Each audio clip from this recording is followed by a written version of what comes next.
Alright, yeah, I don't know what the hell happened. It's out of nowhere, just oh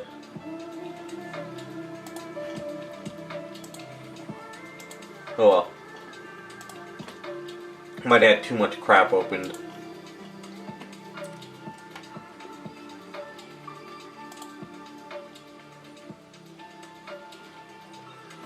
Yeah, raccoons were at the wire, so one or the other.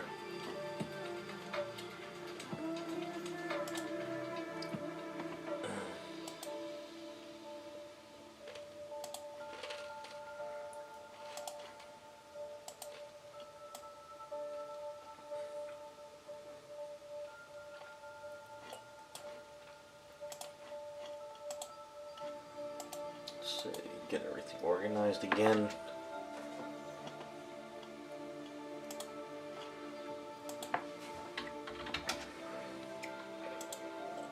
Alright. It's always something, right?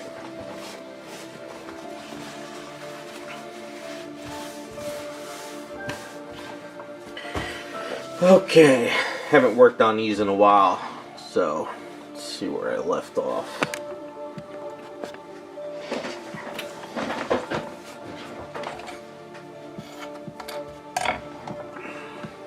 Alright. So what I did is I notched out a little bit up there, a little bit over there, and then I cut this off the other one. So the idea is kind of like glue it in there so it won't turn. And then we have our own little whip that won't bend over time. So I guess we need to sort of glue in Aves a bit. I've been in such a painting zone with all these paint ups, I haven't even thought about customizing anything or sculpting.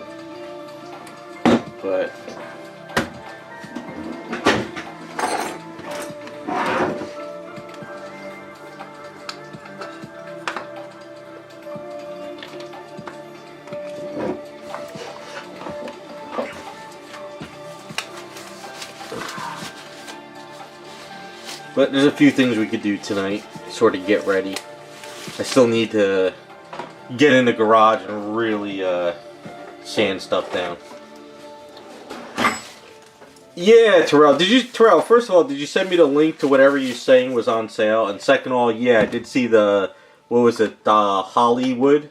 Is that her name? Hollywood and Jessica Rabbit? The Jessica Rabbit body looks okay. The dress I'm not a fan of all on her. I'm pretty sure they're going to do nude versions of her. But the Hollywood looks good for customs without the dress. But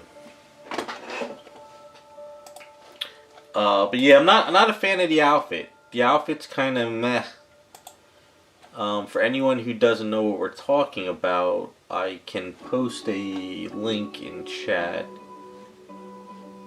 And for some odd reason,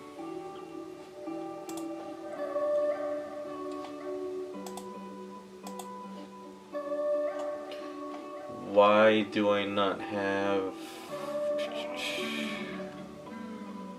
There we go.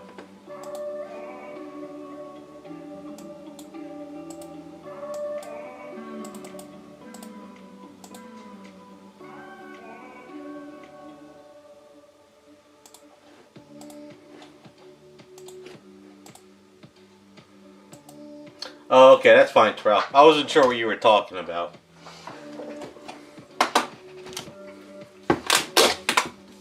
But yeah, if anyone's interested in what we're talking about, that's the ES Monster. I guess it's the new Jessica Rabbit and stuff that they're doing with Hollywood.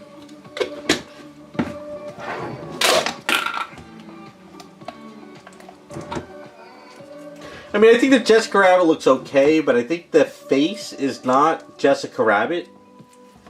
I think that's kind of what's throwing me off with the face.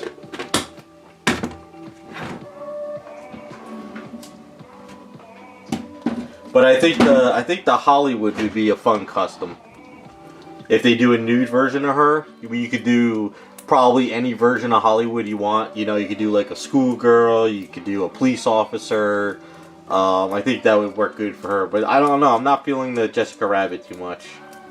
I think it's I think they used the same head as before, or it's not. It just doesn't look like her. I don't know. Maybe you tell me if I'm wrong.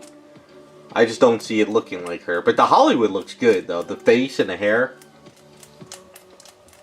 Hey Butterfly, how's it going? I gotta go through your email. I haven't had a chance.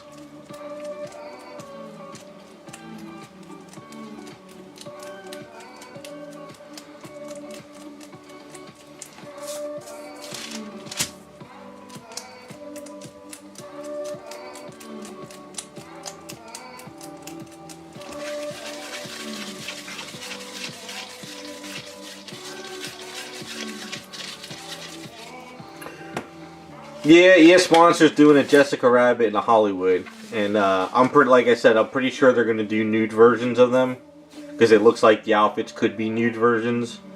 So the Hollywood might be a fun custom item.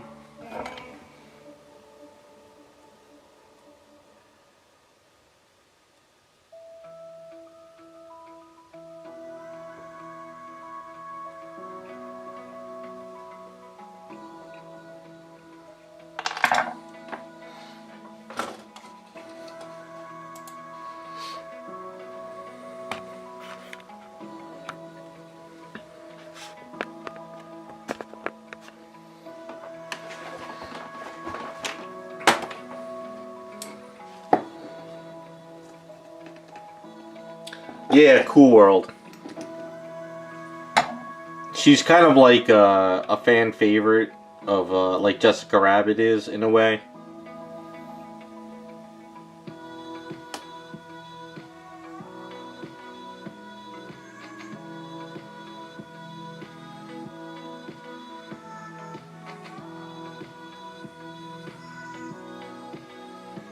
Yeah, I don't really remember that character too well, but then again, I don't remember Cool World too much. So...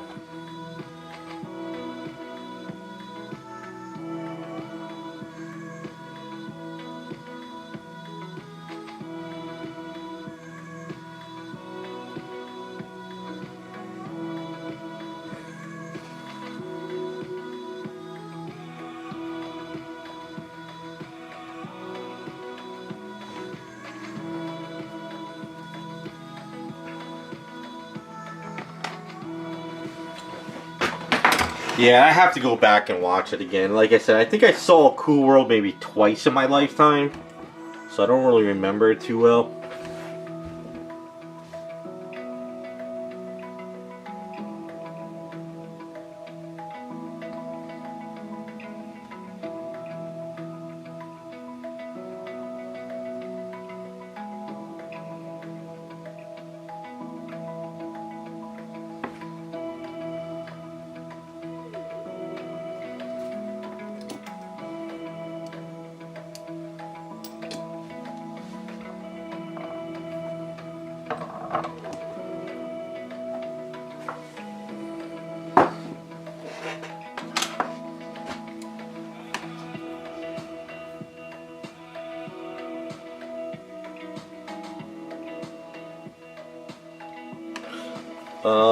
We'll have to save that play. Is that from the movie?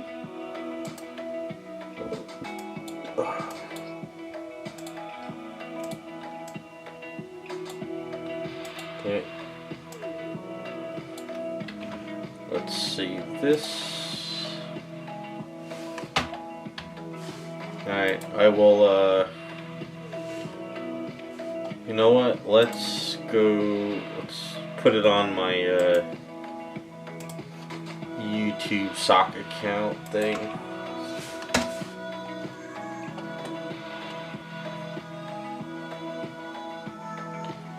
Yeah, is it from Cool World? Because I'm getting some weird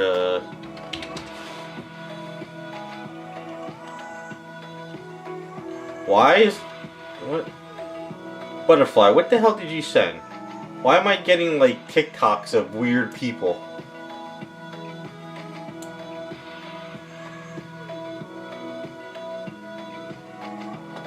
Hold on. Maybe we just gotta put,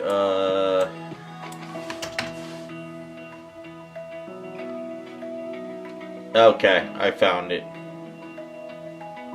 Okay, let's, alright, put it to save to watch later. Alright, cool.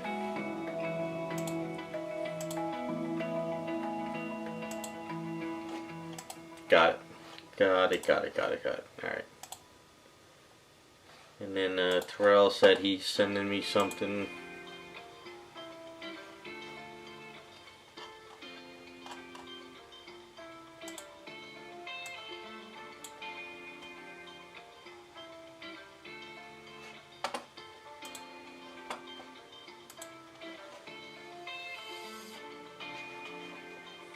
Alright.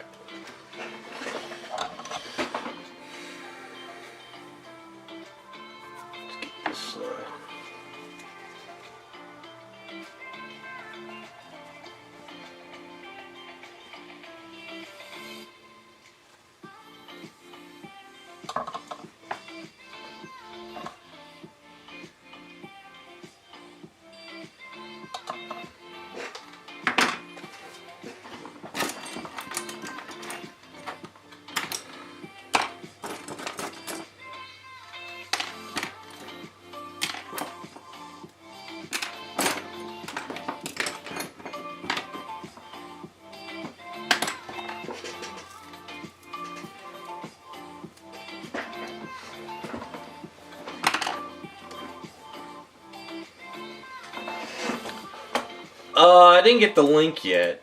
You emailed it, or did you send it on Instagram? I'm curious to see what is up for sale and where it's for sale. Like I said, I'm not in the market for anything, but I always like to take a look. Okay, I put it in Instagram. Alright, that's good.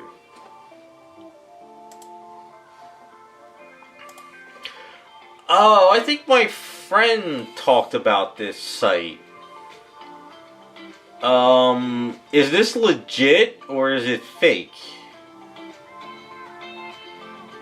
So XM Studios has X23 for 119, but then what's the shipping cost?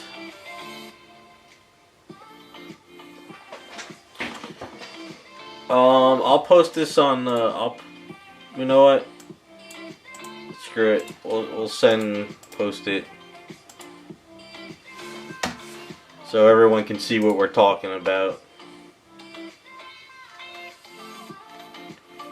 So I'm looking through it now. Let's see. If something's like, oh my god, that's an amazing price, I'll get it. So the Captain Marvel is 149.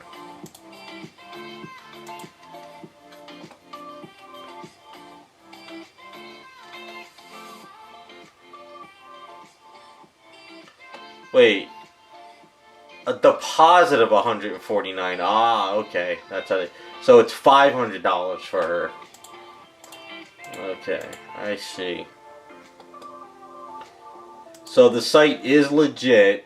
So what are they doing? Just blowing out stock? Is that what they're doing?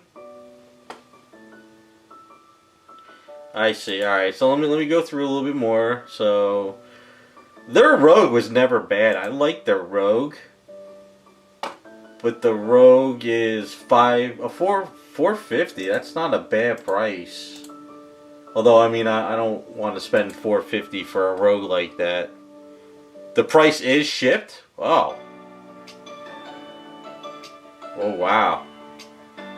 All right, let's go through the site a little bit more. See if there's anything that's like, holy crap, that's a great price. So Catwoman. Rebirth, that's a 1/6. Now, is it just XM stuff that's on sale, or is there like other stuff? Alright, so Christmas 2025. Alright, so you got me interested. Sorry guys, he's got me a little sidetracked here. I'm kind of curious to see what we got in here.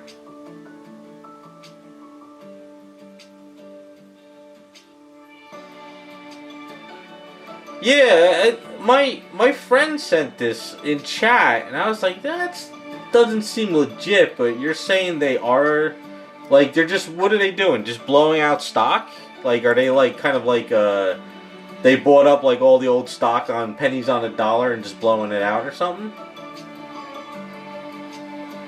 So I'm going through the Christmas section now just to see, and there's a couple things that are like, yeah, but not something I want to put on the credit card, you know? Let's go through a little bit more. You got me interested.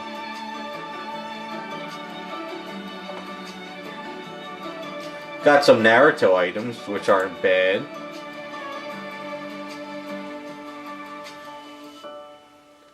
Yeah, I mean, then again, the more this stuff collects in a warehouse, the more money you lose in the long run. Oh, they got a Sideshow Scarlet Witch. How much is she? $700 for her? I don't think she's... Really? Nah.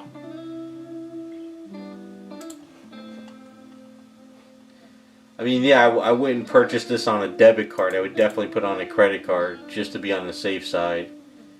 So they have Storm Sideshow, $700. Okay. Keep going down the list here and see what they got. Ooh, they got a... Oh, that Naruto Soul. That's the one I wanted, too. No, that's not the one I wanted. It's not the one.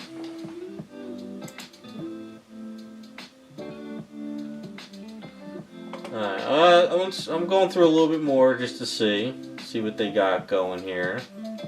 Yeah, the Sideshow stuff seems to be really expensive.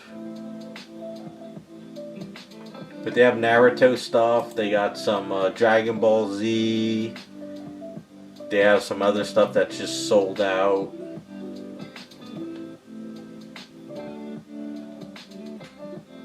Yeah, see, that's what I thought so too, Raccoon. I was like, these prices are a little too... But then again, you know, Prime 1 could be sitting on it. Because I know that Rogue is old. That Rogue is like, what, 4 or 5 years old now? 4 years old? And I guess at some point you got to be like, well, we're renting space every month for storage. At some point you just got to cut your losses, I guess.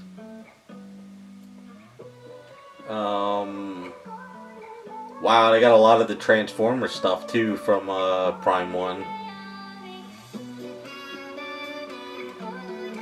Injustice. I'm just gonna keep going through because knowing my luck, I probably won't go through it.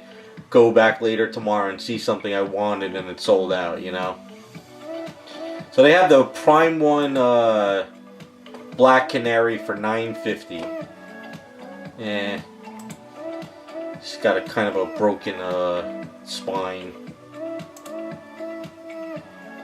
I don't know, you guys seen anything that you're thinking about getting? Oh, they have the Hinata Plus for $119. If that's shipped, that's not a bad price. Three of them in stock? I already have it though. Damn it.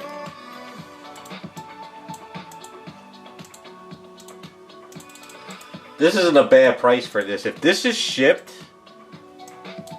if that's shipped, that's not a bad price.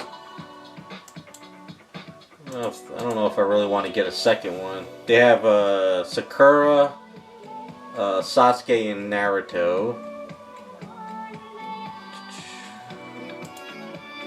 Are you sure this shit's legit? So if they had them on Rad Titan stream, was it like, did they explain how they got this stuff?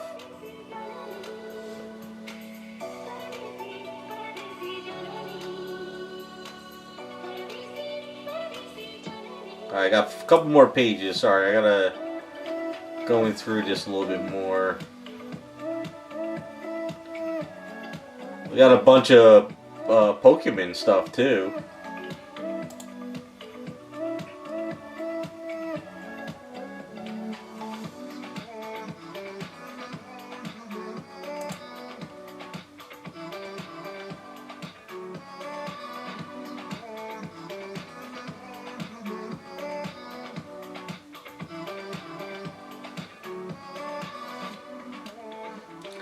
Yeah, I don't know. Some YouTuber vouching for a shady site. I don't know. Sometimes that kind of questions me for, is the YouTuber getting a kickback, you know?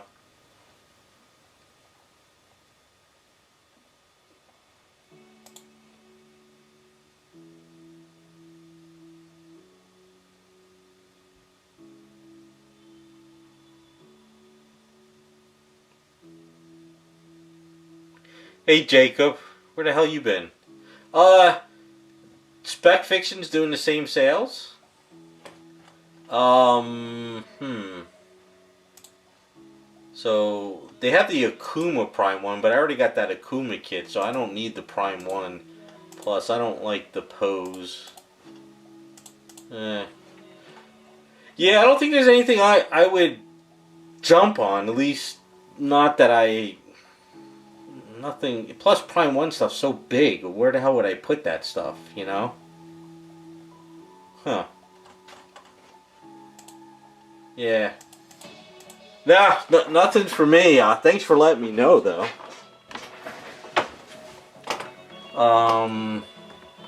Spec Fiction has some end of the year. Super Cyber Sale. Oh, they got...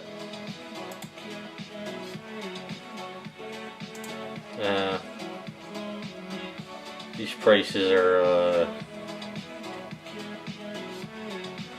up there.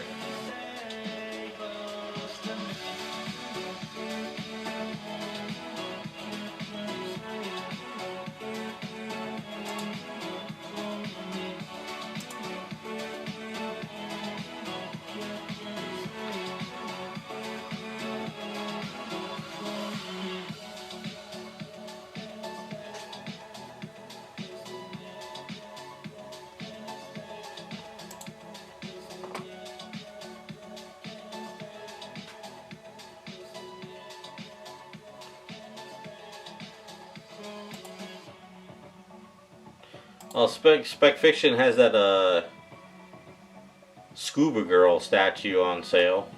I like that statue, but not enough to drop any cash on it right now. I'm very, very picky on what I want to pick up for my collection now. I don't have a lot of room. He's got one of the Hinata Iron Kite Studios left in stock, and it's 40% off. You son of a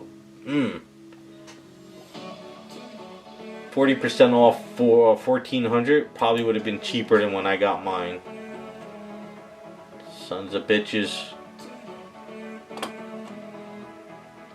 But no, my luck, if I didn't get it, I would never get her again, you know.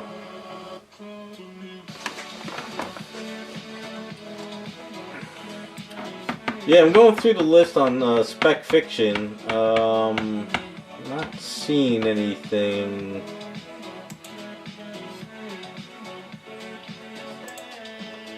Well, they had the Morgan 1/3, 40% off.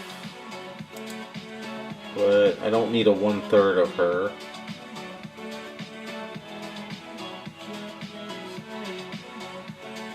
That's it. Yeah, no, nothing for me. I guess I'm more into I'm gonna try and get all my 3D prints, you know, the STL files. I think I'm gonna try to get those mostly situated. That's the goal.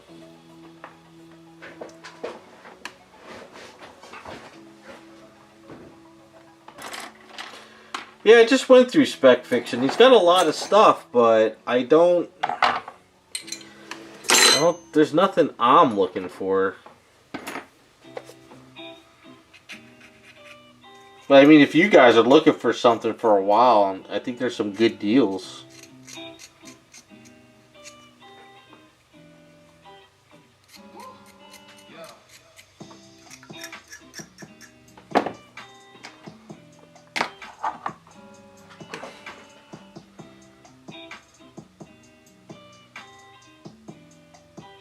Well, thanks for the info, Terrell. Maybe I'll look again a little bit more tomorrow.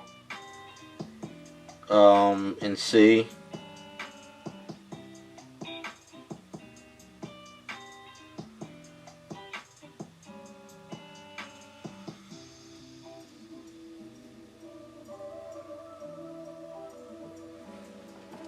Could be maybe something's hidden in there I think about.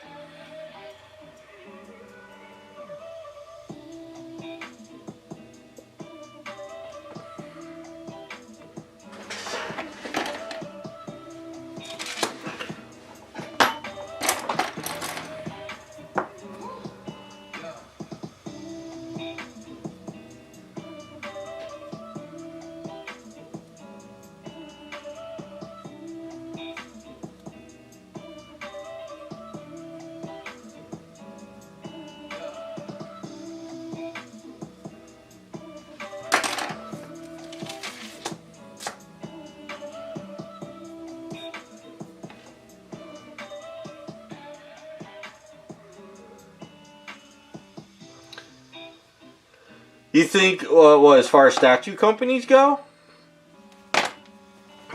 I don't know if they'll shut down. They might scale down.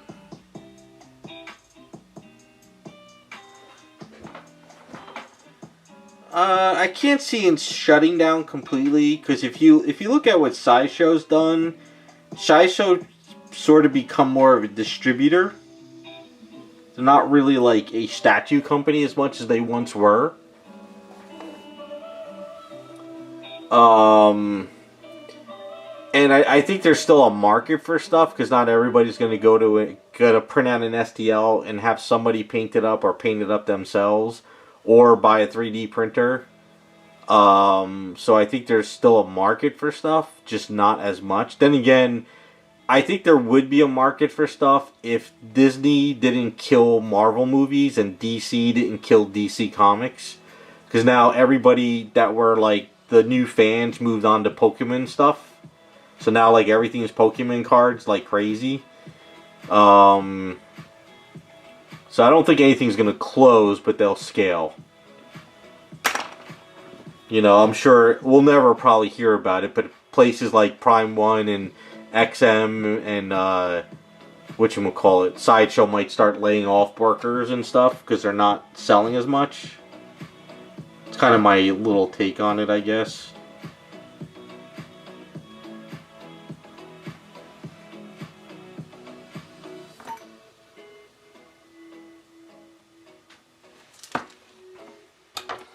This one.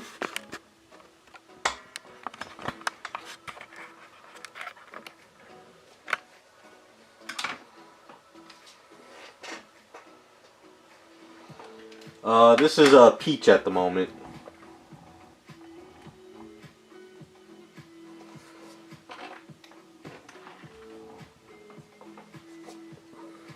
I'll get her arm.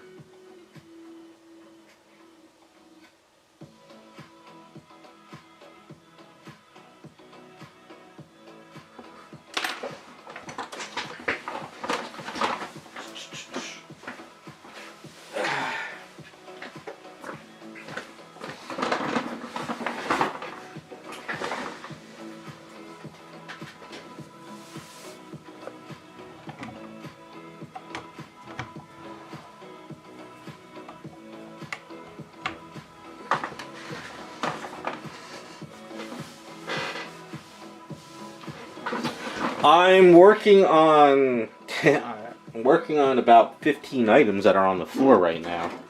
But for the stream, I'm working on 3 girls at the moment. 3 gals.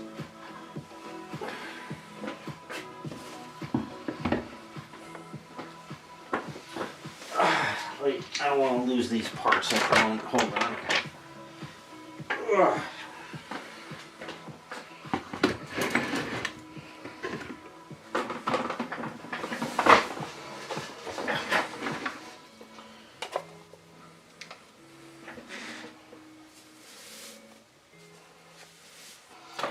Yeah, Pokemon cards are going nuts still. It's still very popular. It's a lot of fans have left Marvel and DC and they moved there. It's not. I call them the fake fans, the people that want to buy the cards and flip them. But I guess it's starting to kind of backfire on people now because the cards are not selling like they once did like a year ago. So all the scalpers are buying up stuff and they can't sell the stuff now. So I think it's sort of slowing down a bit. But yeah, so alright, so this is a Peach. So this is Peach, Dominatrix Peach. Right now I'm working on her, whatchamacallit, her little part for her arm.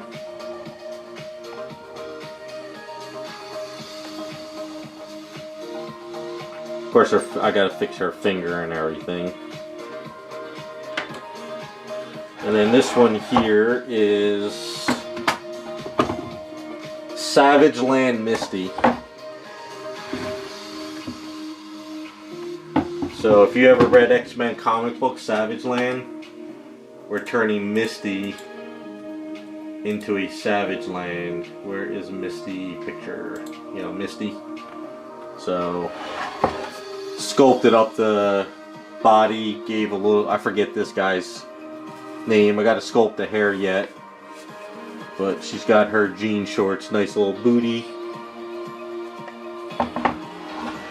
And that's Misty. And then we have schoolgirl Cammy, which I gotta work on. Gotta get her hair pieces situated next. So Cammy, but like a schoolgirl.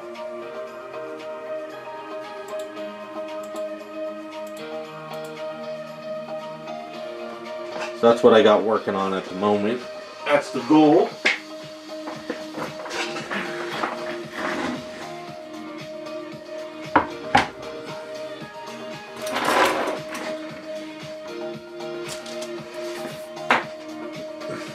I heard GameStops are going out of business though. I heard they're going to be shutting down all their stores, I think. From what I heard.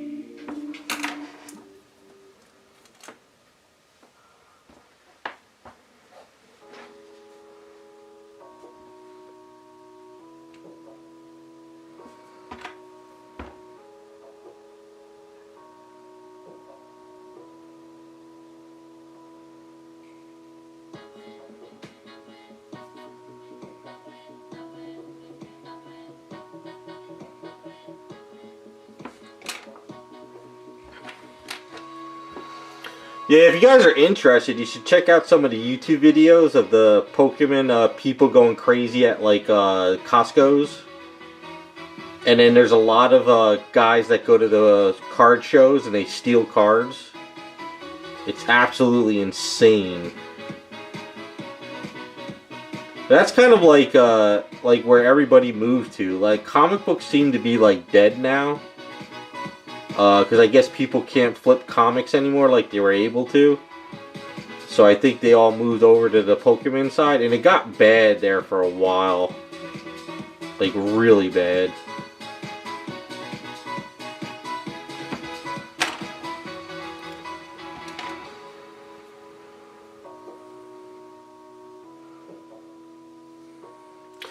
Yeah, it's crazy how like these guys are like it's everywhere. It's like it's from older people to younger kids are jacking cards, and like all these sellers now, they have cameras next to them, and they'll either live stream or they'll film their sales all day long.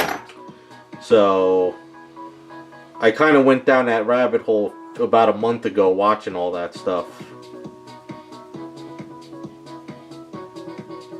But like I said, I think all the flippers moved away from comic books. They moved away from statues, they went to comic books, and then once the Marvel Comics killed everything, they kind of moved to the Pokemon cards. Now, I think we're going to start seeing a shift now from Pokemon cards to silver and gold. Because there was a coin show in Florida this past weekend. I forgot what it was called. And usually they might get like 500 people. There was like a couple thousand people online at the silver and gold show and coins. So I think people are starting to watch the dollar crash. And now they're hearing about how silver's going up. So they're like rushing the coins now.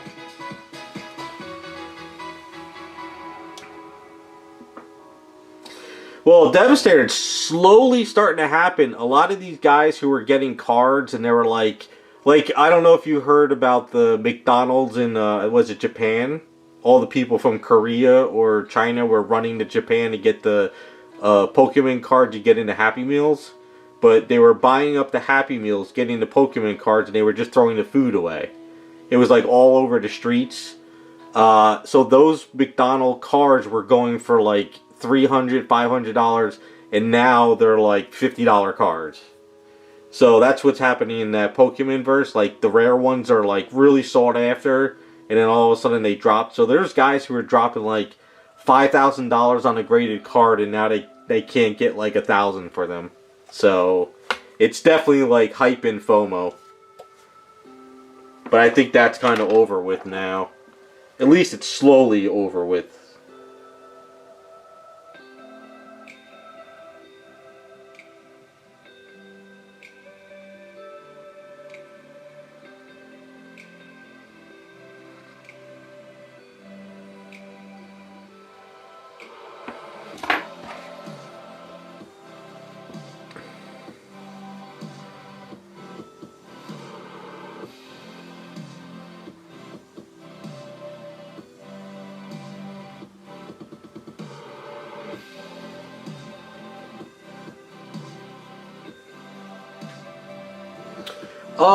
There is still tournaments, from what I understand, but it's mostly like, I think it's mostly, you got like the kids who like to collect, but then you got the adults who like to flip, then you got the retailers. It's kind of like, there's people who just collect to collect, because they like it, then there's people who collect to play. So, I'm not like 100% know the whole entire like fandom. I just kind of going off of what I've seen on videos.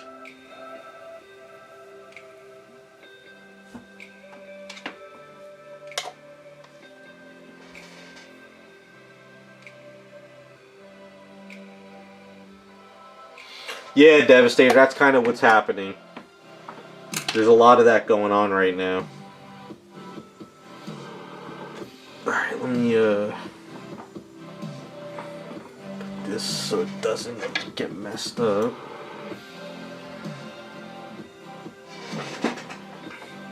But just like the whatchamacallit, all the comic book fans, the guys that were hyping up all those key issues and all those graded comic books that people were like, this is a key issue, and it was never a key issue for anything. And now you can't even give those graded books away, kind of. And it's like the comic books have really like flatlined. And I think now the Pokemon stuff is starting to kind of flatline going down. I think it was the scalpers that killed the Pokemon universe, from what I could tell. I think they really, really killed that whole entire fandom for people.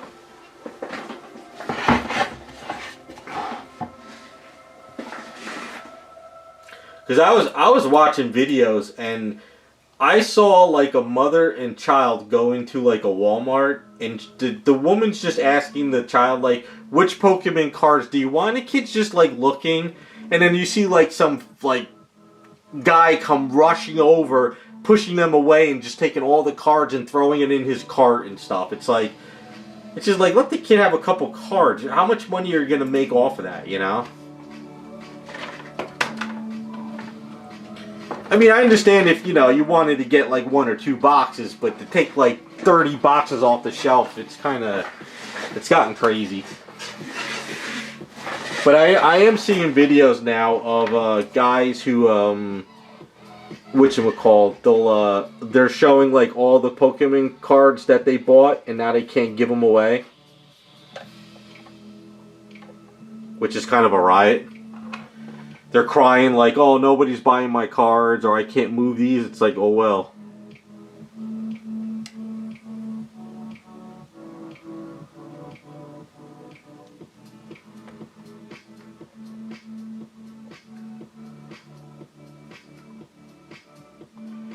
Alright, so I think I need to cut this different.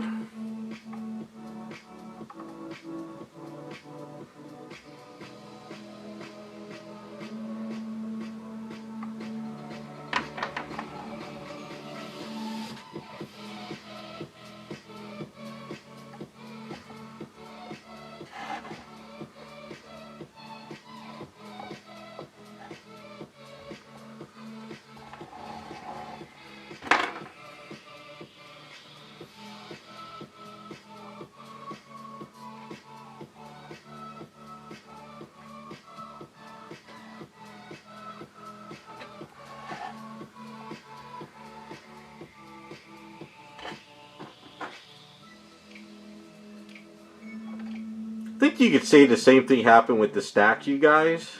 There was a lot of guys who, you know, went on and on about how these statues were key ones and rares, and they were flipping them, and, you know, they were hyping them up like crazy, and then all of a sudden, like, I guess they realized they weren't getting the money that they could, or it was too much to hassle, they moved on to comics. I think that's what kind of killed some of this stuff.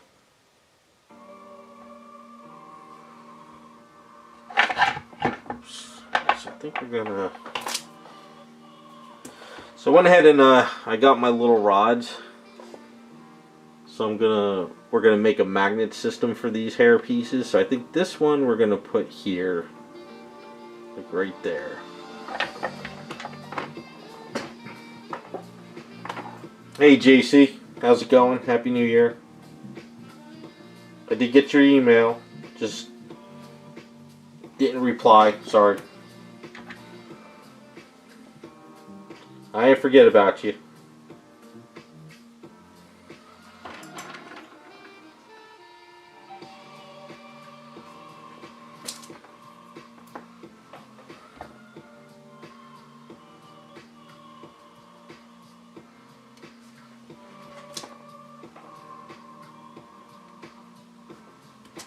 But if I were you guys, not financial advice, but I keep an eye on gold and silver.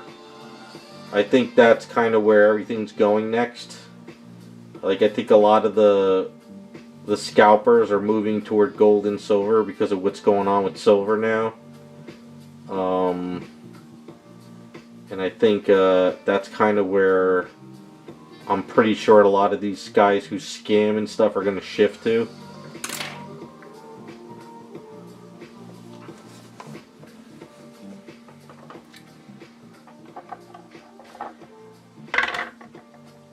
Well, I always told people to buy gold and silver back in the day, and not that I bought a lot of gold and silver, just a little bit, a couple silver coins here and there once in a blue moon, but because I collected everything, coins sometimes, stamps back in the day. I don't have any stamps anymore, comics, cards, stuff like that. But right now, silver is kind of like. It's like comic books were at top from collector standpoints. Comic books were there for a while. Then comic books started going down, and Pokemon started going up. And now Pokemon's going down, and now the silver industry is going up because we're in a deficit where there's going to be no more silver to buy, And I think people are getting scared now, and they're realizing that when I was telling people back in the day, don't blow your bank account, but you should get some gold and silver and, diversify your portfolio. And now, I remember when I bought a couple ounces of silver back in like 2017, 2019 or something, it was like $17 an ounce, but now it's like $80 an ounce. So now silver is going up and coins are going up. So the collectors that were at Pokemon are shifting to the silver market. And I think people are starting to realize that now. I think, what is it? Silver is worth more than Apple stock. And Apple stock was like number 4. But now silver is above Apple. So it's like, I think you're going to see a lot of people shifting into the coin market next.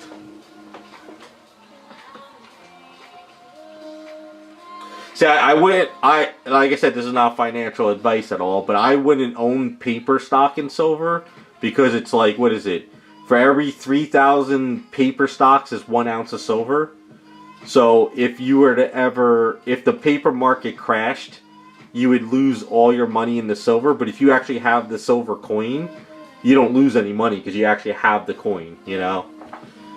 See, I never collected coins. I just got like a couple silver coins, like, you know, American Eagles back in the day. Now that I look at it, I wish I got shit tons more, but of course, I wasn't a coin collector. But yeah, there was a big silver coin, not a silver, but it was a coin show in Florida this weekend, and it was like every dealer was sold out because they never had that many people come to a coin show before. So that's kind of like I said, I think the scalpers are going into that market now.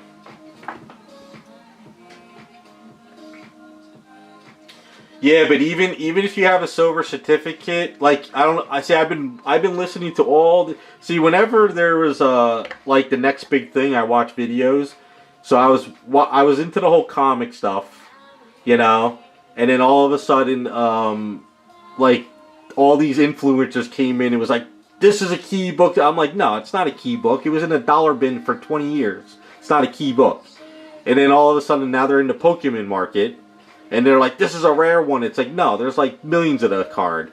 And now they're kind of going into the silver market. And they're trying to tell everybody that these are key coins. And I'm just like, no. You just want silver. That's all you want. It's just silver. You don't need the rare coins if you're not into that.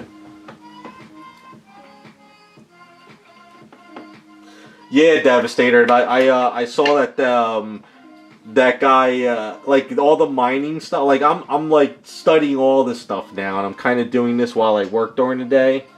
So I'm kind of just been doing a lot of studying and kind of seeing where the market's going. And I think silver and coins and gold is like the next thing. But yeah, I think silver, from what I understand, silver was like, back when I started getting a couple here and there once in a while, they were like $17 an ounce. And then I remember it went up to like $50 an ounce in 2008. And then it dropped. And it's been like low. And then last year, it hit like 50. And it was like this biggest thing in the world. And everyone was like, oh, it's going back down. And now we're at 80.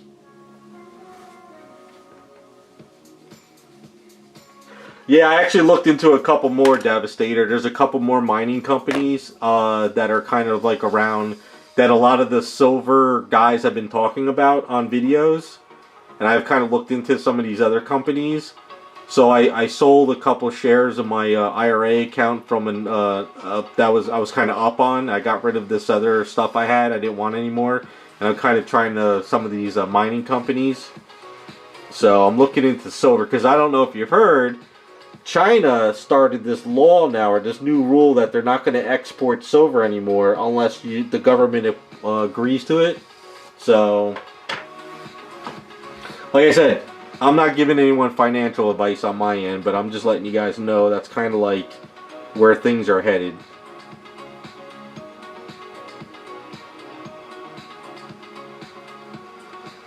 It's kind of like the new wave of stuff going on. Although I kind of hope that the scalpers and all these people don't ruin the coin industry.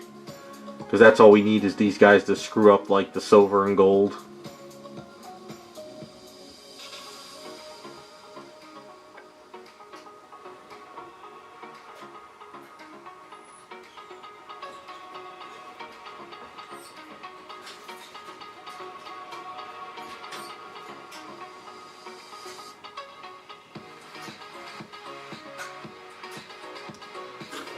Devastator, which one was it again?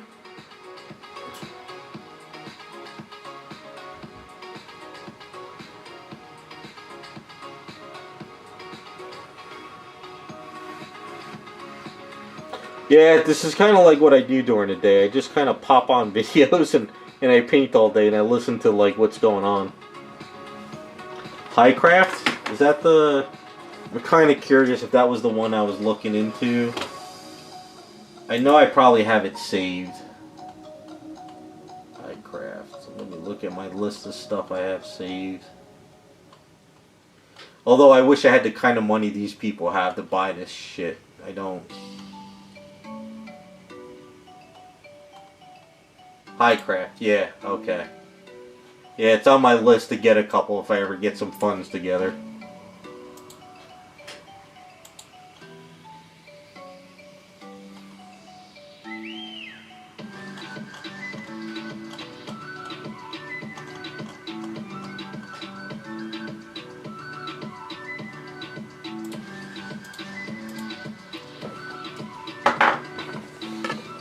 It's kind of funny.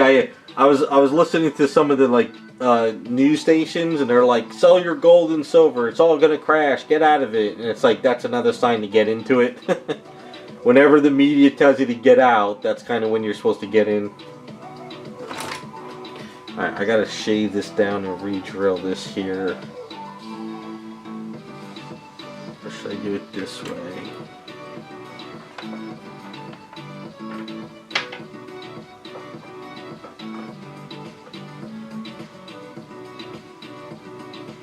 Yeah, it's like, whatchamacallit?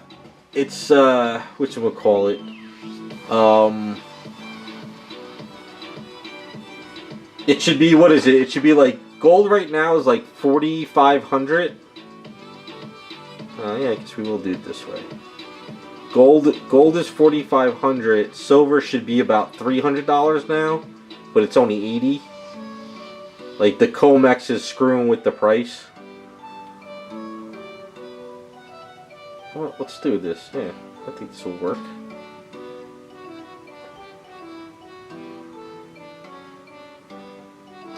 Alright, we'll kind of shave that down a bit. Alright, hold on, I'll be right back. Let me just go grind this a bit.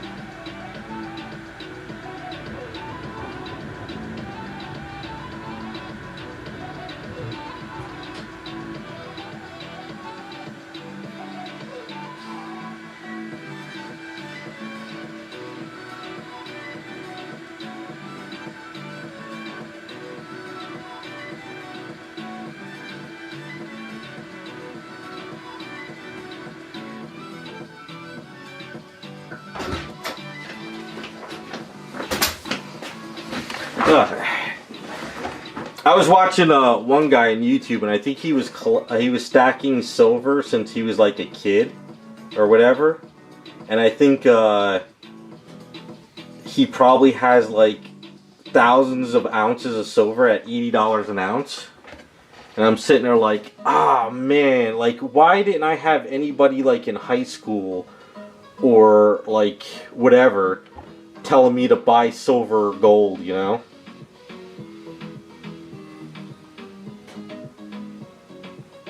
Imagine like what, 1995 buying gold and silver was probably like what, $5 an ounce? You know? Buy a couple ounces here and there, and then all of a sudden now do better than most portfolios that people who have IRA plans.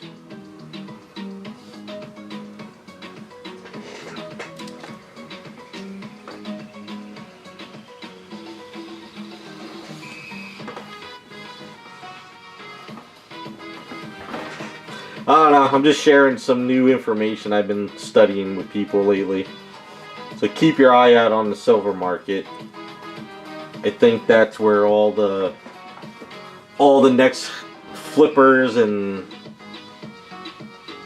influencers are gonna run to next. That's my prediction. If you're a favorite whatchamacallit, influencer that does comics or cards, they start talking about silver and gold, you know that's where they're moving to.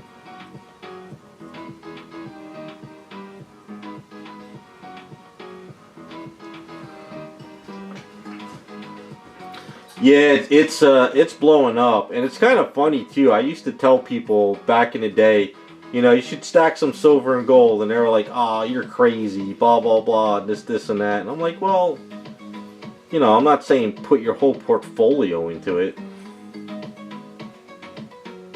Although I should have taken my advice and gotten a lot more.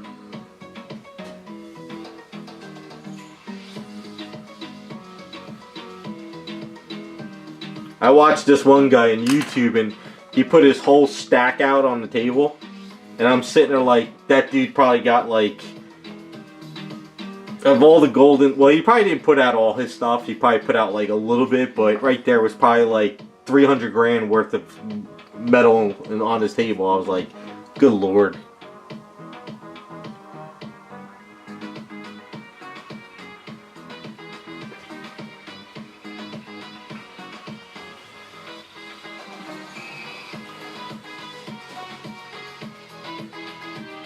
Although I've seen a lot of people saying like, oh, just buy the stock, just buy the stock. And I'm sitting there like, with something like gold and silver, like why would you want the paper stock? Wouldn't you want the actual physical thing in your hand? You know?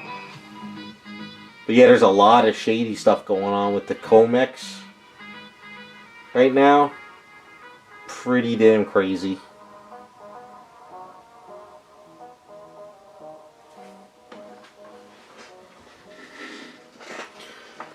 And that's the thing I try to tell some of my family members. I'm like, I'm not a coin collector. I said, like, every once in a blue moon I would buy like a silver coin, just silver, you know, not like a rare silver coin that was worth $5,000.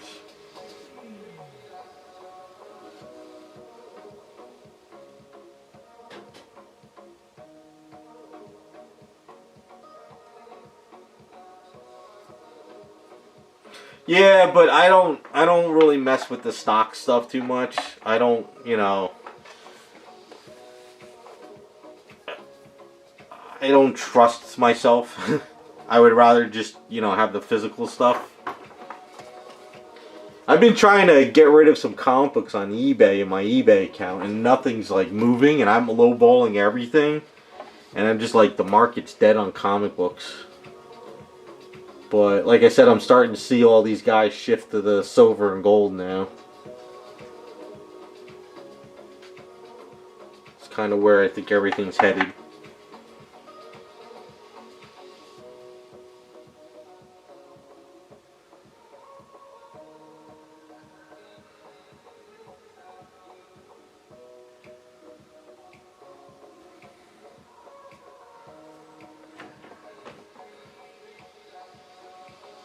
I did watch a video over in China or Japan. I think it's China. They're going crazy right now for gold and silver, and there's so many scams where people are buying bars and they're like filled with like lead. I was like, holy crap! You got to be real careful now.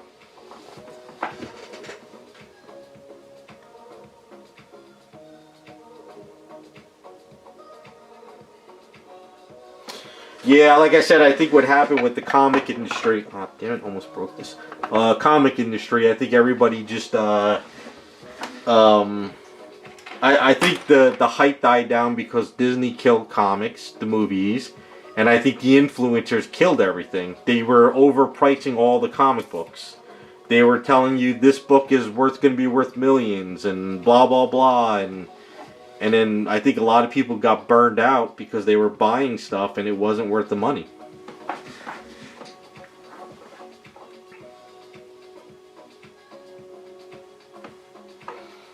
I forgot who I was watching. I think it was like,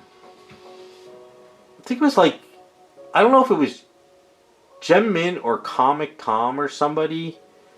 And they were hyping up a book that was like, this is a key book of this character. I forgot. I think it was Wolverine. And this is the first time he ever did this in comics. And I'm sitting there like, the book is worth a quarter in a quarter bin. Like, why are you hyping up this book? It's not key.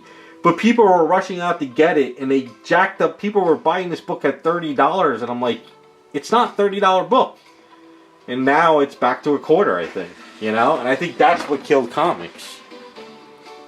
And then if you watch the comic book guys, they every week, the hottest new book, Spider-Man 300, Spider-Man 300, Amazing Spider-Man 300. It's like, dude, there's thousands of that book printed. It is not that big of a book.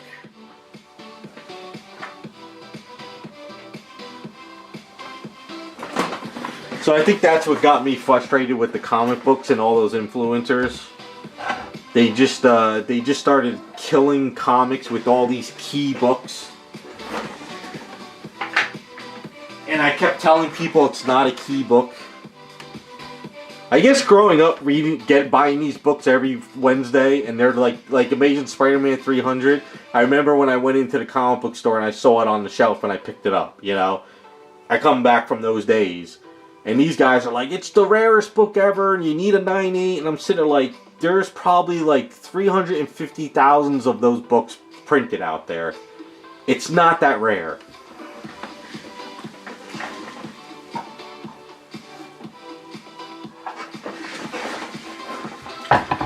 So they moved on to the Pokemon, and now they're doing it with the coin. So it's just it's a vicious circle, I guess.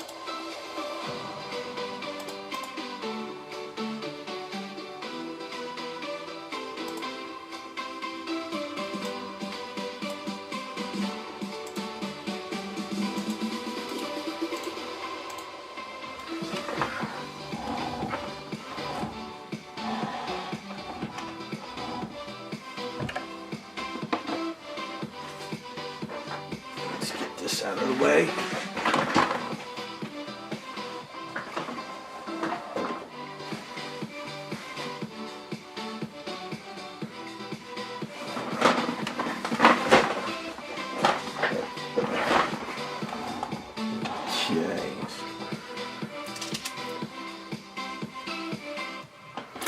I'm still, to this day, I am still glad that during the lockdowns, when I started seeing comic books that I couldn't give away being sold for $20, $30 a pop, I was like, I am selling all this stuff. I am so happy I moved everything I did back then. I remember sitting there on the lockdowns, going on eBay during the day, and just sifting through, and I'm seeing like the She-Hulk comics. Like, I remember I had like 1 through 10 or whatever it was. And I remember you couldn't give those away. And then all of a sudden they were like 1 through 5 or something was like $70 for the lot. And I'm sitting there like, what the hell is going on? And I was putting them up on eBay and they were selling. And I was like, this is crazy. But I won't complain. I made a pretty penny on it.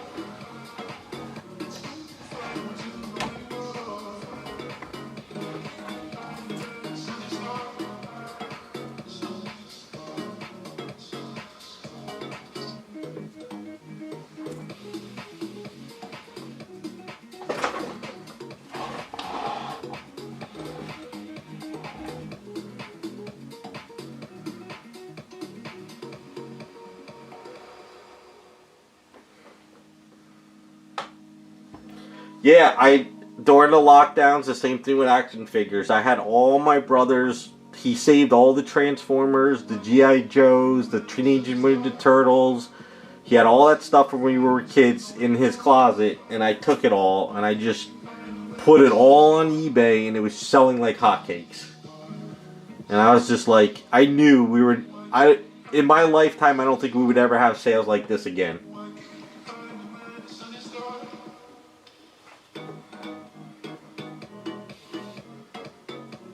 Yeah. Well, like I said, I think I told you this story before. You know the Marvel cards? I remember, I don't understand, for some odd reason that day, somebody was like, check eBay. I had an unopened box of Marvel cards, and I was like, you know what, I could use because at the time they were only like $100. I was like, you know what, it's time to get rid of that box. I could use $100. I went on eBay, and I looked at Marvel cards, unopened box, Series 1, from the 90s, and I saw boxes on eBay for $2,000-$3,000 a pop, and I was like, what the hell is going on? I said, there's no way people are buying these cards at $2,000 a box. So I put mine up for, I was like, okay, I'm going to put mine up for $19.50. I was like, nobody's going to buy this. I put it up on my office computer. I come into the studio, I sit down, and all of a sudden my email pops up, Marvel card sold. And I was like, what the hell? I was like, did I just sell a box of unopened cards for almost $2,000? And the guy was like, hey, I saw that you selling the cards. He's like, do you have any other cards that you're willing to sell? And I'm like, yeah, I got a whole box of foils. You know, of all the Series 1, the Series 2, the Series 3, Wolverine, Spider-Man cards, all the foils. He's like, I'll buy them all from you. I was like, give me an offer. He's like, I'll give you another $1,800 for it. I was like, deal. I couldn't give these cards away. I remember there was two collectors on Statue Forum from 2003 to about 2014, and they were into all the Marvel cards. And I used to ask them, I was like, "Do you want to buy my cards?" They're like, no. I was like, look, I just want to get rid of them. I was like, just give me shipping, and you can have my cards. They're like, no, we already have them. But I think once I sold all those cards and the foil cards I had, and then some extra cards, I think I walked away with almost $5,000. And I couldn't give these away for years. And now they're all back down to, like, you know, what they were before.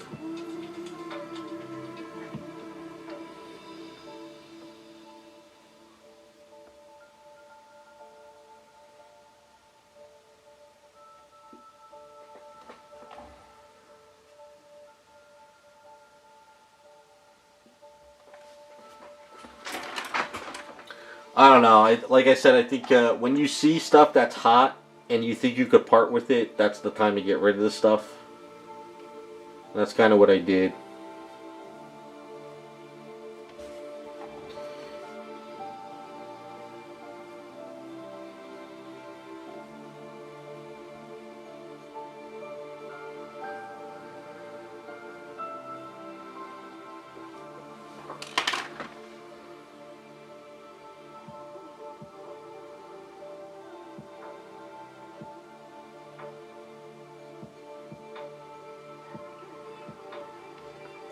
Yeah, you gotta get on it when they're hot.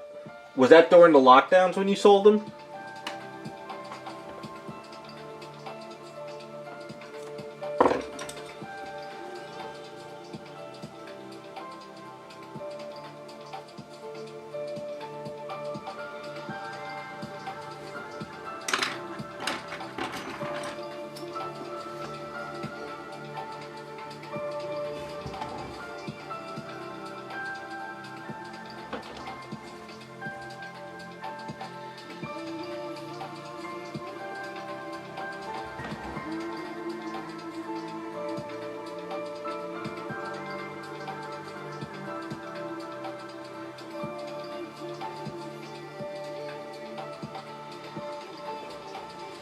The crazy thing is those Marvel cards, I got them back, a box of them, when they were $35 a box. And back then, when I got them in 1990, that was a lot of money for like a whole box of cards.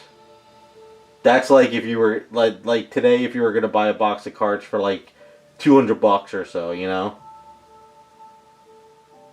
And I don't know what made me buy the box back then. I guess it was just in the comic book store and I wanted to get it.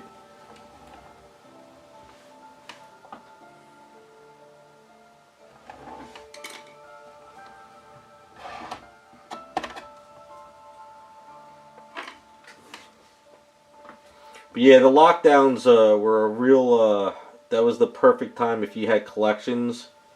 Because people had money or they were bored or they thought it was the end of the world or whatever. It was a great time to sell.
Yes, that is true. A lot of people were getting free money too and everything, so I get it, but like I said, it was the perfect time to really sell stuff.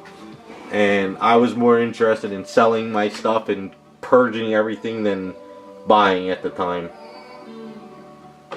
Because I was like, there's no way in hell this is going to last. I knew it wasn't going to last.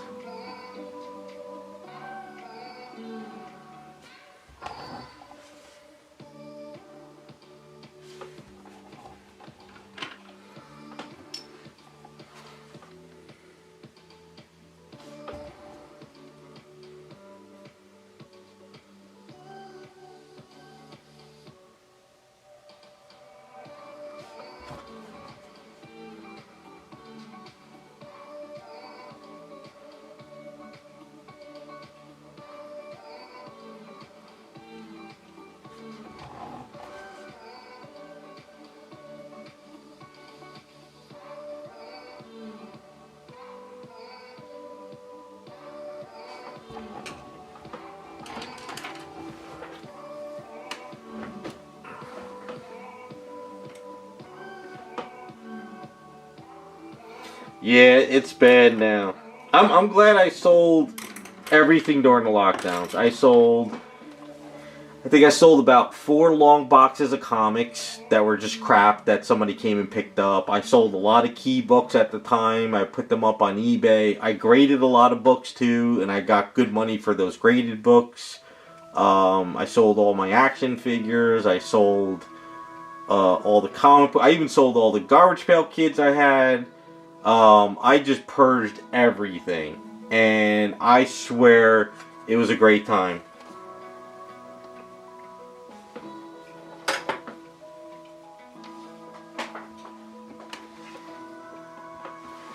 Yeah, I heard that, Devastator. I heard that they're gonna go for the side hustles, but I think that's for people who make a lot of money off their side hustles. Well, the IRS wanted to go after people that if you made $600 or more, but they passed that bill where it's back to $20,000 now. So it's back to 200 auctions or $20,000.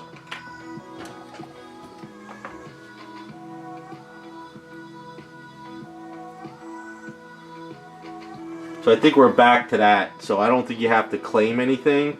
But I think it's for people who do who make crap tons of cash on the side. I mean, I think, but I'm not really sure.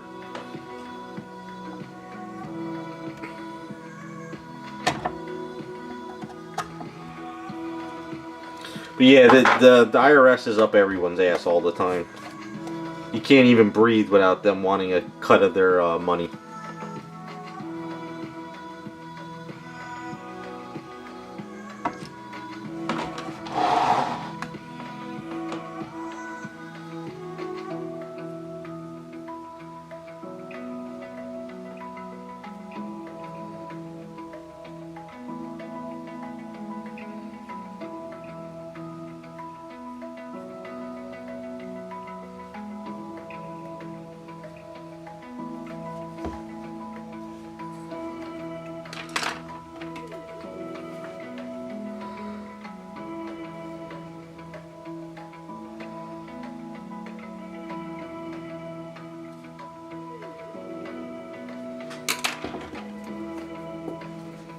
I think that's why the silver and gold market's popping off now, because I think the IRS and the government is just really getting crazy with people.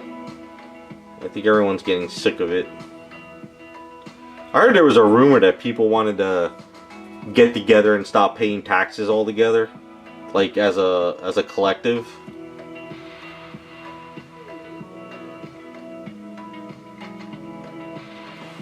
Which would be a riot.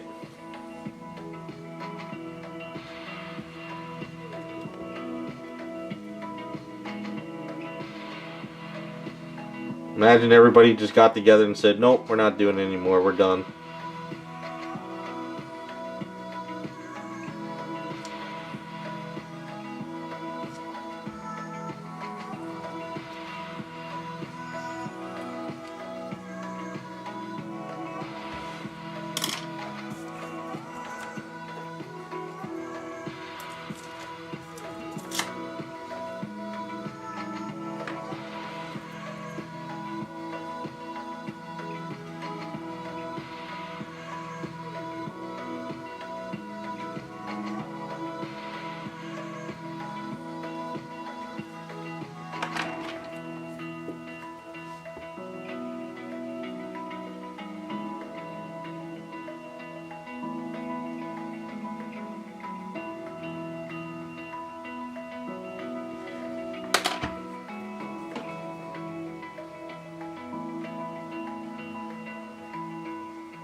Well, weren't they supposed to stop income tax? I heard that they wanted to stop income tax, but you know the bankers will never allow that. They gotta steal our money. All I know is I'm getting sick of paying taxes, and the government can't stop all the fraud. Like, what am I paying taxes for if they don't know where the hell their money is going, you know? I'm getting tired of just getting tired of it all.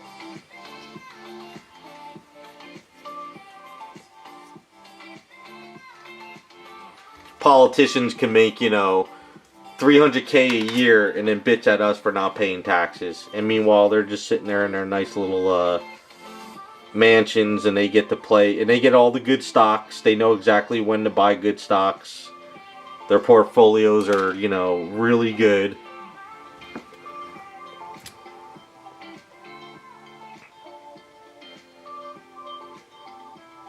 Yeah, I heard about that too. The government just kind of going after the people, you know? The good old bankers. Whatever happened to, like, you know, protesting Wall Street? Like, that was a big thing, and now all those people who protested Wall Street could care less about them, or, you know, taking all our money.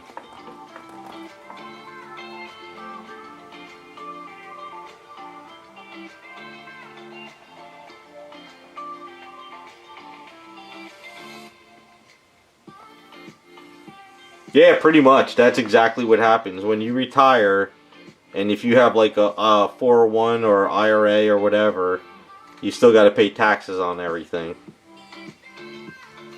So you basically, you cannot retire.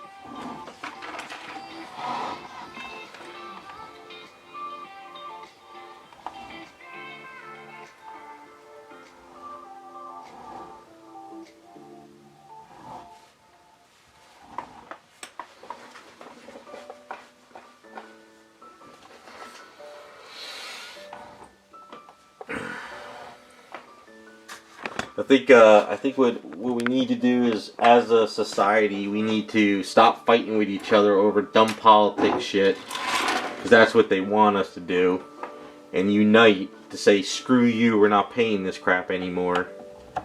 And then that's what they're scared of, but that'll never happen because everybody's so worried about politics that they just sit there and pay their damn taxes, and then that's it.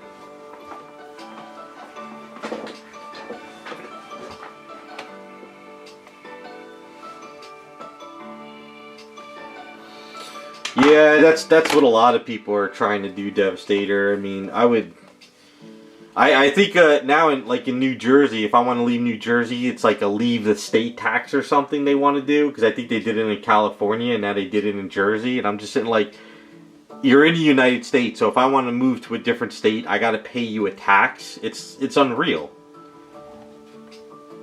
We're ending up towards Spaceballs where you're gonna have to pay tax on oxygen. That's kind of where we're headed, you know?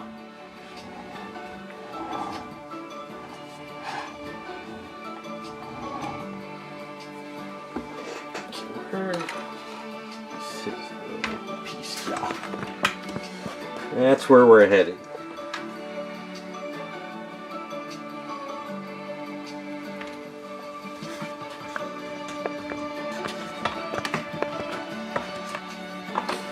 Either the meteor comes and ends us all, or we're going to be taxed to the point where we have to pay just to live.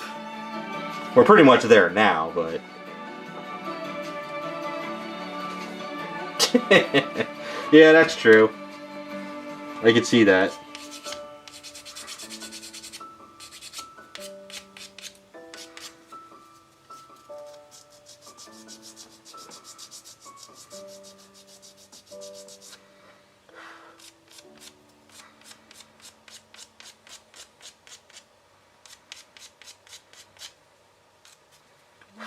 Or take your chances with whatchamacallit, with some aliens showing up. I'm sure a lot of people are like, take me. Do your test on me. I don't care. I don't want to deal with this anymore.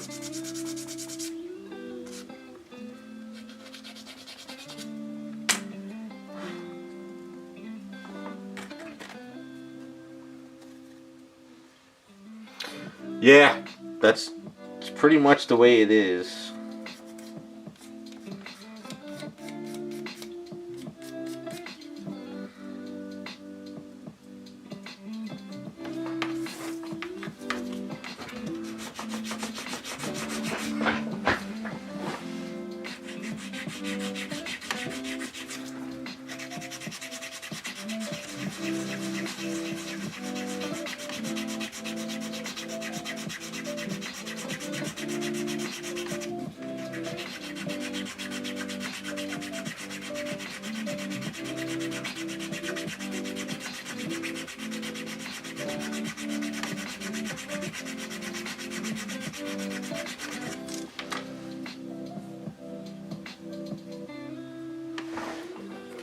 I still want to know where all those protesters are that protested Wall Street.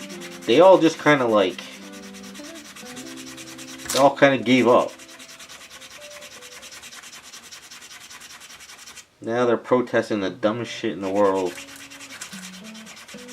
Unless that's where you make your money. Do you get paid to protest now?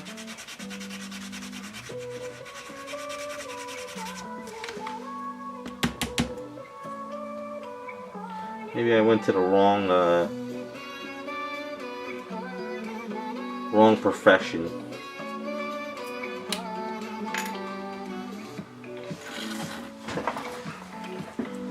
They got bought off? Yeah, probably. I remember that was so funny back in the day of the protesting the Wall Street. And now all of a sudden they don't care anymore.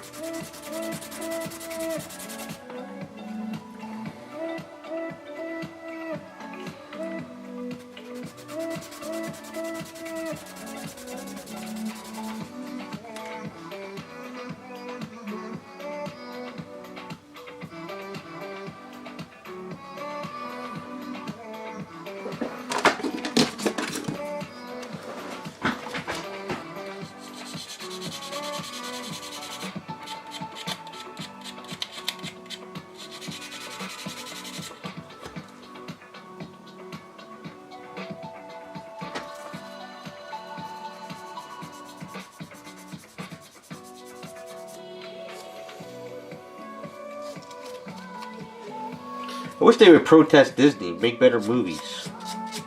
Are you guys excited for the whole Doomsday stuff? I think I could care less. I don't think I have any care in the world for it. I'm so jaded by Disney. I'm like, I saw the X-Men trailer and the Thor trailer, and I'm just like, eh, whatever.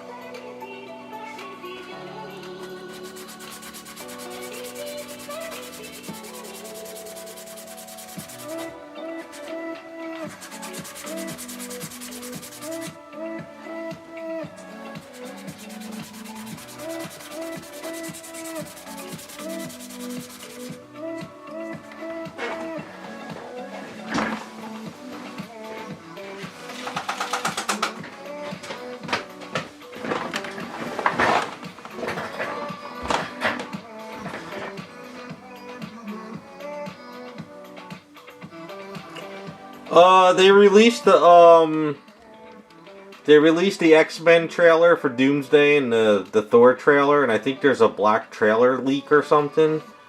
And it's just Cyclops and, you know, pulling off his headgear and blasting with Sentinels behind him, and everyone's going crazy because it's the guy from the X-Men movies, and I'm just sitting there like, I don't care. I don't know, I don't care about any of it. It's like everything they should have done years ago. They should have done all this stuff after Endgame, but they put all this crap movies in place of what they should have been doing now.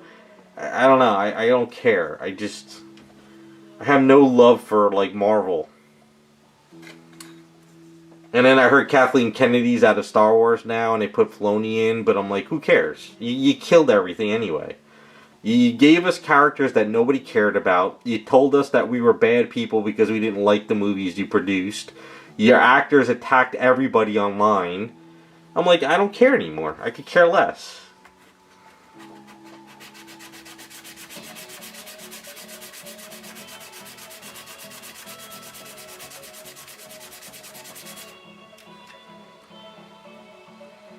I mean, I'm not knocking. Like, if you're the old X-Men fan from those movies and you're all excited to see them come back in Doomsday, hey, more power to you. But I never cared for those movies because I thought it was horrible outfits and stories. Being an X-Men fan, growing up reading the comics, I'm like, this is not the X-Men.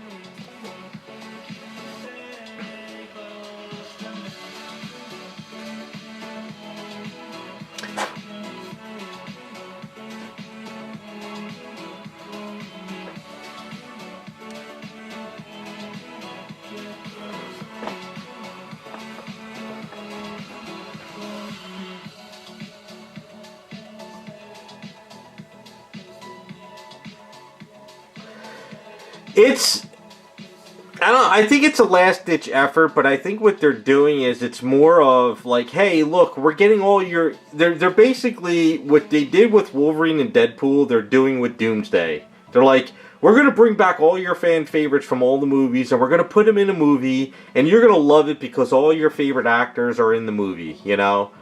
And I'm sitting there like, well, just because they're coming back into a movie doesn't mean it's going to be good. Like, you know, I think they're hyping it up to be, and it's going to be a letdown. Just because Robert Downey Jr. is back, but he's Doom, ooh, like, that's not, like, I could care less, you know? The Deadpool Wolverine movie was a fan service movie, and I think that was good just to give fans, a kind of a closing on the X-Men movies, but now they're bringing them in Doomsday, so I don't know. I'm jaded. I'm just a jaded person with these movies. Like with Wolverine, he should have been putting blood and healing back in the day, but they didn't want Wolverine to kill anybody or cut anyone because we want to make it safe for kids, but I'm like, that's not what he does. Yeah, the old X-Men movies from 30 years ago, all those actors are coming back in Doomsday.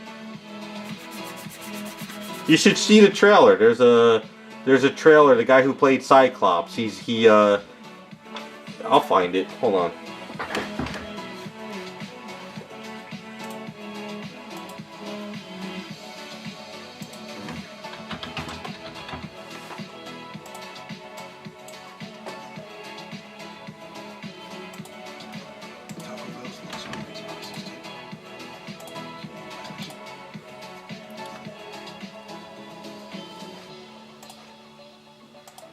Yeah, here it is. I built these walls.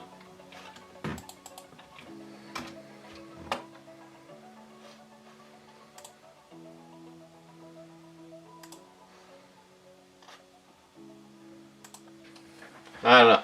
So to me, those X-Men movies were I never cared for them. I didn't like them. I had a lot of arguments with friends and family saying that this is not X-Men. These are not their outfits. It's horrible casting.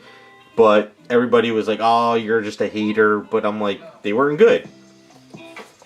I don't think I've ever really rewatched them ever since I first saw them.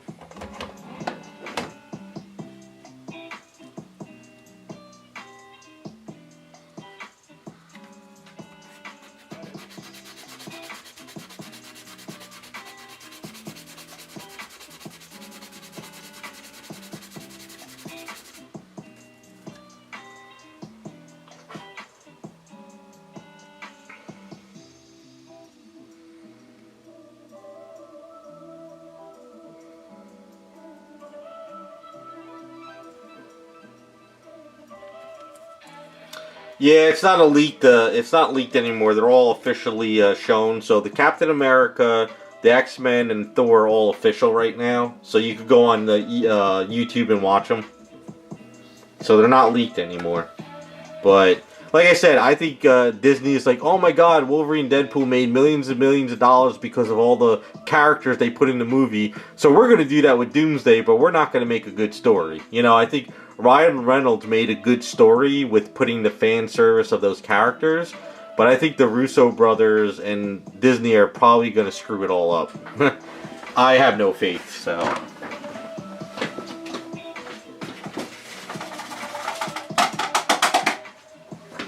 Or that I'm pretty sure the Russo brothers have an idea of what they want to do, but I'm pretty sure the suits at Disney are like, just get it done, put those characters in the movie and make money, you know? Disney is all about, we're going to do this and the fans are stupid and they're going to love it and we're going to make money. I think that's where Disney kind of fell off.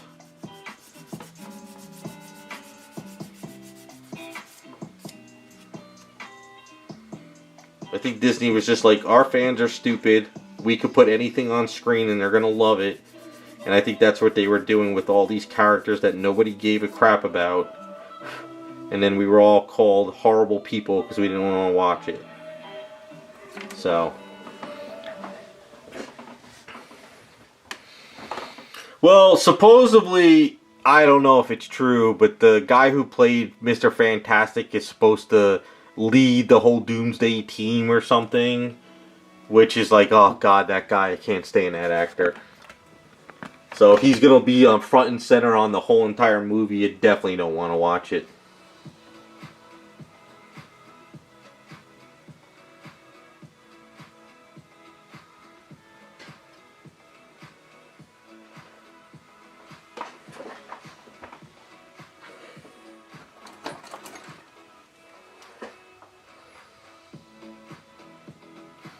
Yes, I think that's what happened, and that's why the comic books died. That's why the comic books are not selling anymore, is because everyone checked out.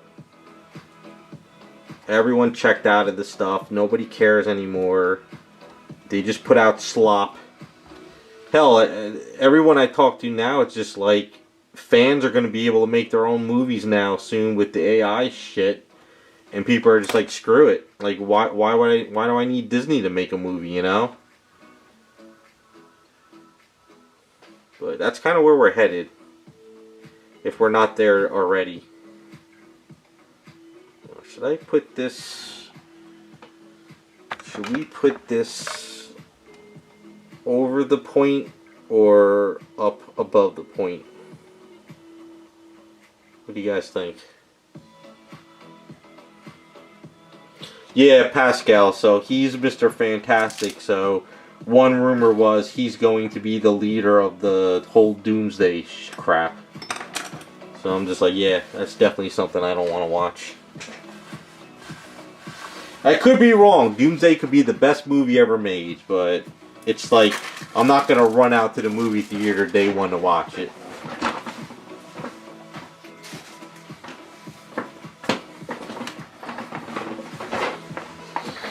Over the point. Okay, I think what I need to do is kind of Dremel some of this out. What I'll have to do, like, another day. Let's take the handle off so this way you guys can see.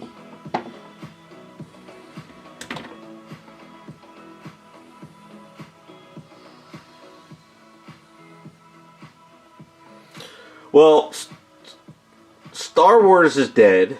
I don't know about Star Trek. I don't know if they're rebooting anything. Because right now, with DC's up in the air, because DC, Warner Brothers is gonna be sold, but we don't know if Netflix is buying it yet or Paramount is buying it. If Netflix buys DC, DC's done. They're going to kill DC. I don't trust Netflix at all with all the crap they do with their movies. Paramount I would have a little bit more hope for, but supposedly the guy who's teaming up with Paramount wants to bring back the Snyderverse. I don't know. I don't care anymore. I just sit here and I'm going to keep making statues until I can't do it anymore. Or I have to go live on someone's couch. One or the other. So make sure you guys have a couch ready for me.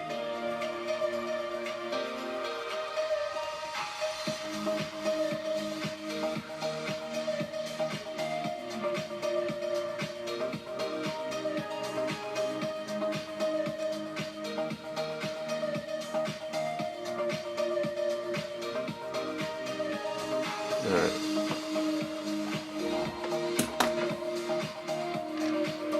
Yeah. I think a lot of the problem with why everything is dead now and nobody cares is because, one, they hired a lot of hacks who didn't know what they were doing, and everybody rejected what they were doing, and therefore they didn't know how to handle it, so they attacked the fans because they's like, if you don't like it, you're a racist, or you're this, or you're that, and it's sitting there like, we don't like it because it's crap. And that's the other problem, is you let the actors run wild and attack fans. A lot of the people I talk to now are like, nah, I won't watch that movie because so-and-so's in it because they're a piece of shit. So...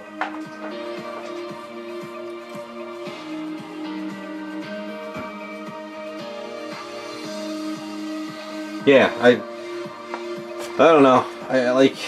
I think back in the day, like, actors, if there was a bad movie, the actors never said anything. They would just move on to the next movie. But these days, if you criticize an actor or their movie they're in, right away they're on social media calling you a piece of crap. Like the guy who played Hulk, he attacks everybody. So I can't stand watching him in his movies.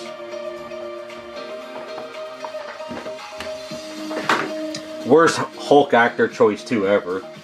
Definitely not a good Bruce Banner.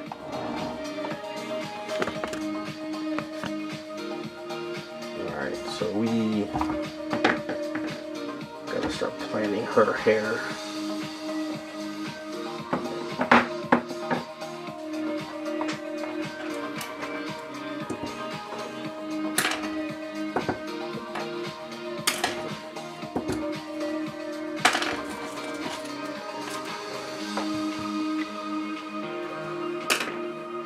Remember the whole Brie Larson debacle? She's like, if you don't like my movies, don't watch them, or they're not made for white males or something.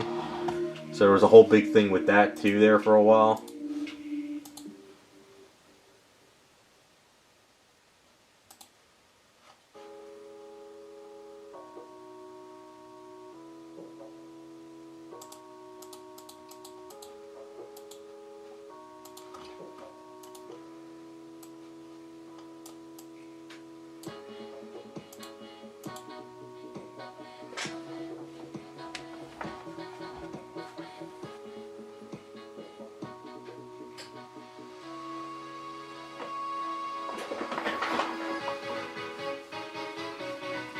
Yeah, I've heard a lot of that stuff, that she's been fired, finally let go, and that Filoni is taking over now.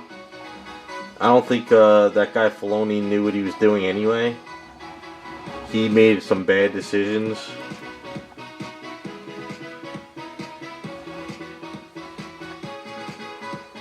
I don't know. Like I said, I don't care. I was never a huge Star Wars fan to begin with. All I wanted to see was the expanded universe with Mara Jade and the Space Troopers and all that stuff. But they didn't want to make that because Kennedy didn't like the whole universe, so whatever. You should sue her because she ruined the whole IP.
I guess the hair would come up like into here and then sort of...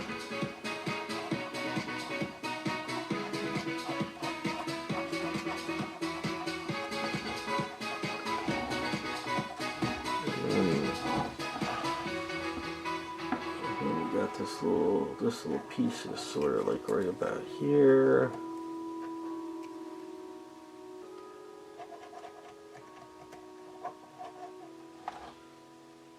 Then you got here, it comes like over.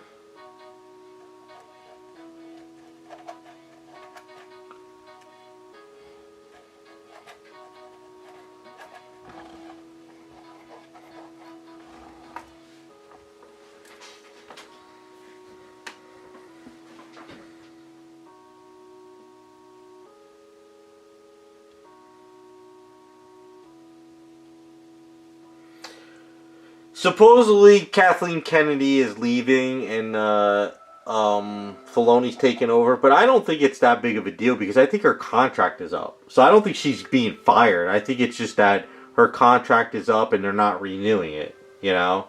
So I think all the insiders are making a big deal out of it. Like, she's finally leaving. I think it's just like, well, that's because her contract is up, so it doesn't really matter anymore. So I think that's kind of where we're at. Like I said, I don't really know all the details of what they were saying, but at the end of the day, I don't think I could really care anymore anyway.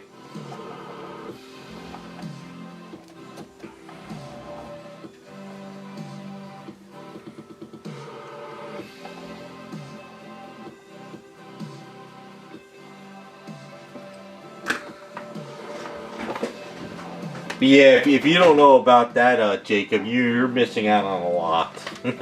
There's a lot going on.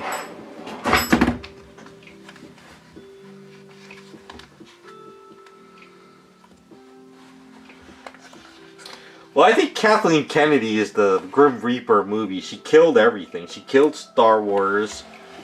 She killed Indiana Jones. What else did she kill? I mean, she just went down the line and killed everything.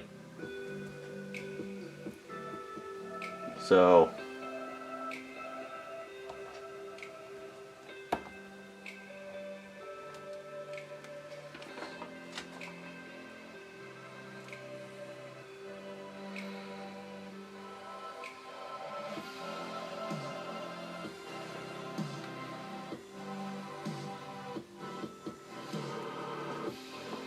no, from what I understand, they wanted her fired, but from the insider said that she wasn't leaving because she had a contract and she would make a big stink about leaving. But then there was also rumors that she had a lot of like dirt on all these executives and they couldn't let her go because she would release all the dirt on them. So she was like, you either let me finish out my contract and you let me go as like a normal contract is up, and then so I could get more work or something. I don't know if any of that is true, but there was a lot of stuff going on about how she had a lot of dirt on these people, and that's why they couldn't fire her, because she was like a secretary all those years.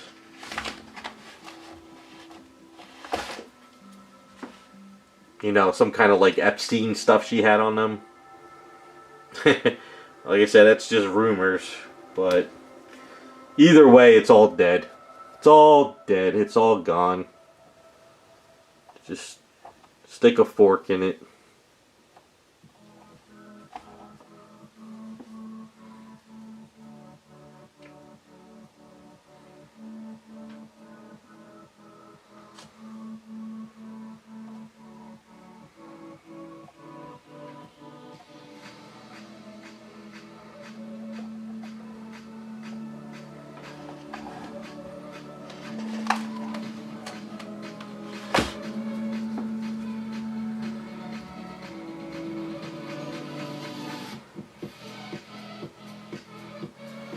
All I do know is the rumor now is they want to make a new Back to the Future. They want to reboot it. And I'm like, please God, don't do that. That's one thing they should not even attempt to try, is to reboot Back to the Future. It's not going to end well at all. Although it will be funny to see the shit show from it. But that's one thing, don't do that. If I was like in the boardroom, I would be like, don't do it.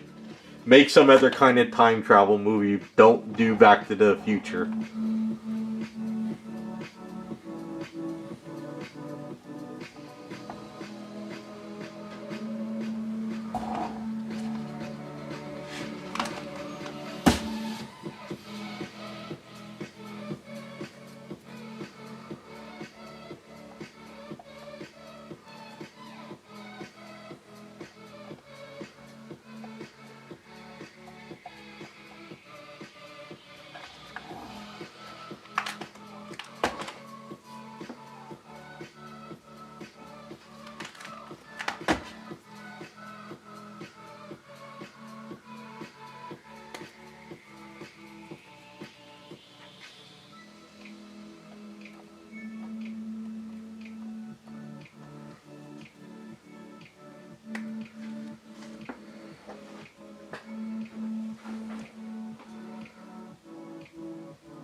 You know, I mean, I think there's plenty of movies these, you know, Hollywood can do still. You know, you can still do time travel movies. You can still do stuff like Terminator.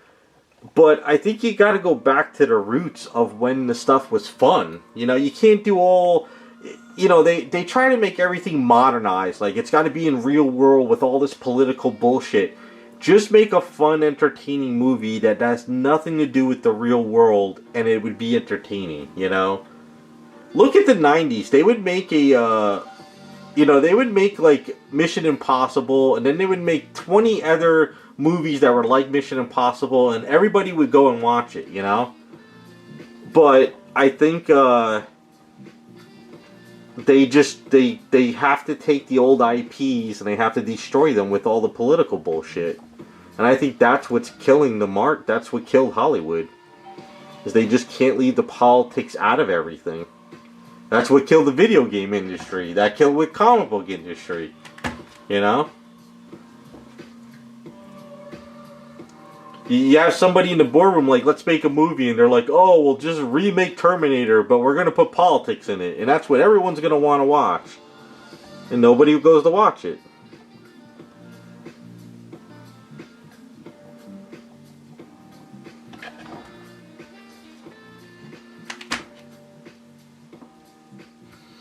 I think there's plenty of stories. Like, even like stuff like Beverly Hills Cop. You have a cop who's, you know, a kind of a mess up, but he still saves the day. Stuff like that's still fun to make, and I think people would love to watch it, but everything they want to do now is just typical political bullshit.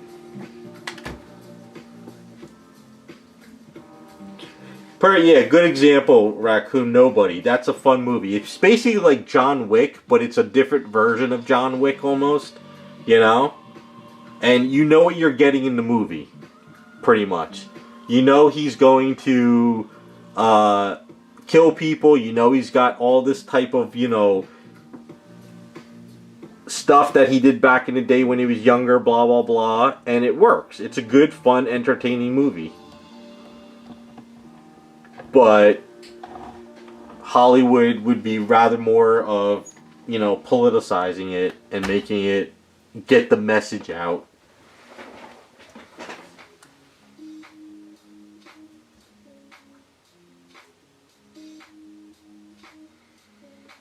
Yeah, Jacob, you've been away for a while. You still haven't emailed me. You gotta let me know what's going on. The Predator movie, I don't watch Predator stuff, so I don't know how that movie did. I guess it was okay.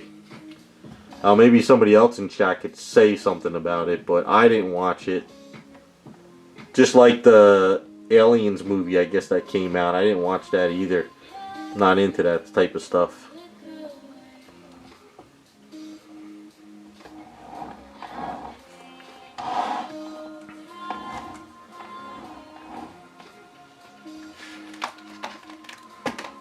It was good? Yeah, see, I didn't watch it. I'm not into that type of stuff.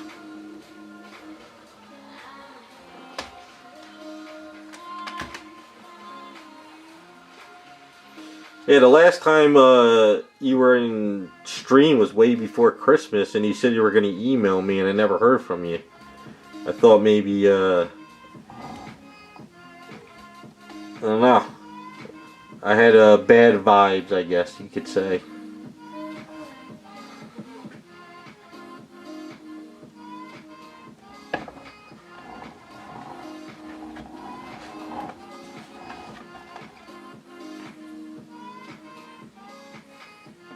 But if you haven't been around, you've missed a lot. There's, I think, December, well, some of December was quiet, but near the end of December is when things started picking up again.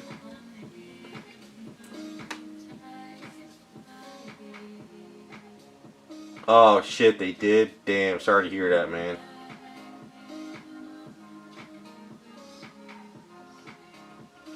Nah, I think if he won the lotto, we would have known.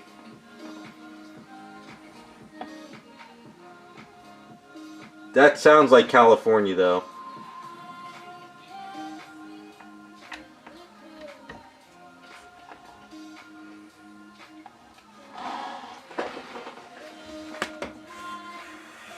Well, when you can, shoot me an email.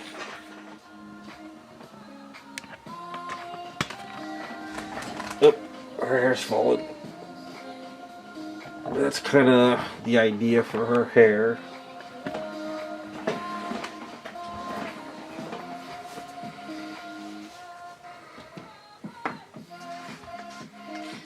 I think if he won the lottery, he'd probably come in chat and say, F you, I'm rich, bitch. Never hear from him again.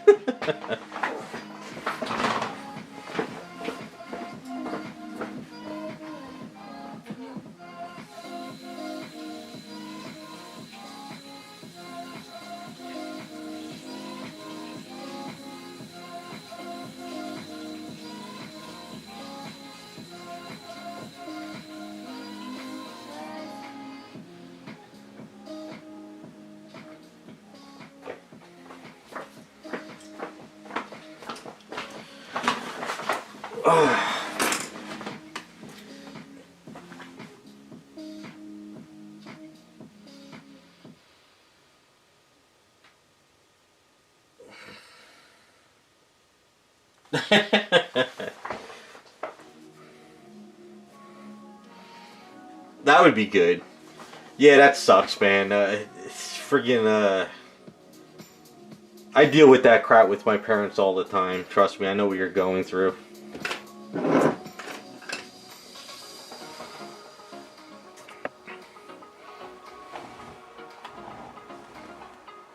We're gonna stylize her hair a little bit. It's gonna be like the picture, but we'll do it my way. I think the back though is I'm gonna have to play with the back a little bit more. But it should work.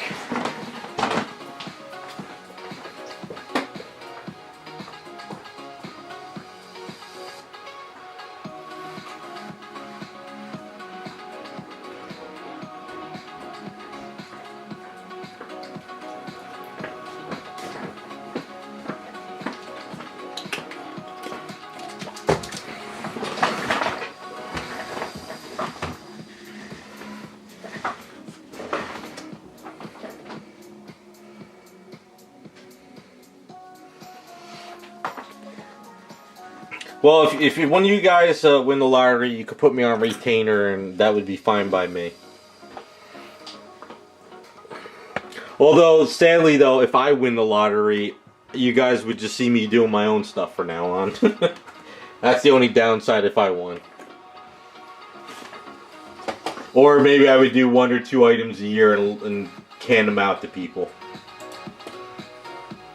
No, I should say, if I played the lottery and I won, I would do 1 or 2 items and give it to you regulars for free, but still do my own stuff.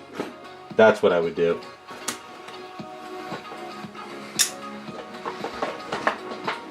But yeah, if I won, I would not be taking on new clients ever again. Those days would be gone.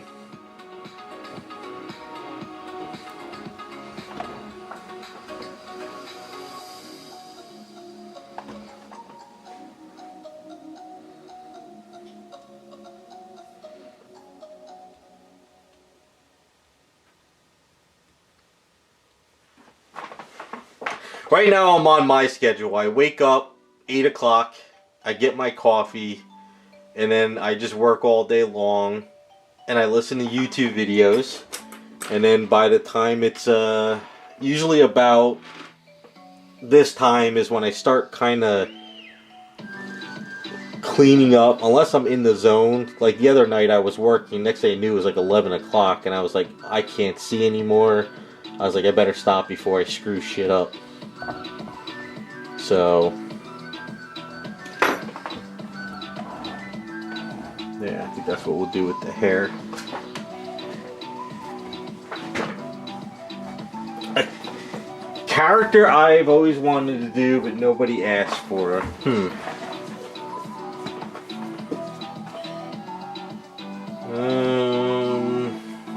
I don't.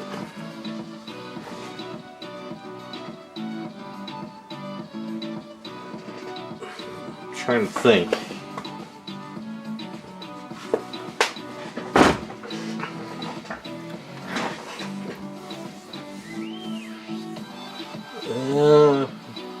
Not really. I've done characters that I've never really wanted to do, but I did them.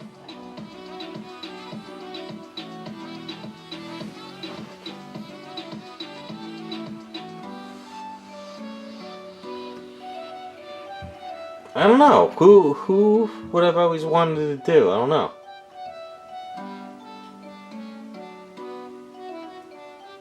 Wolf Among Us? No.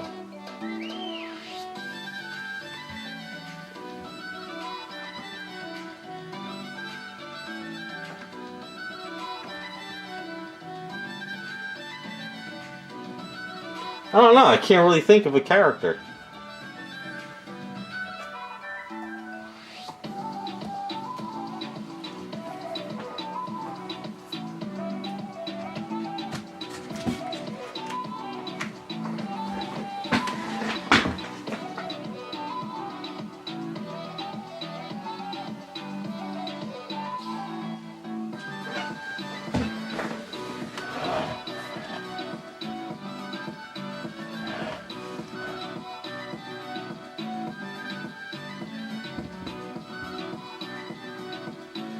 Well, I pretty much got Bayonetta, the pose I like already from the that one that's in my collection that I did the guns for.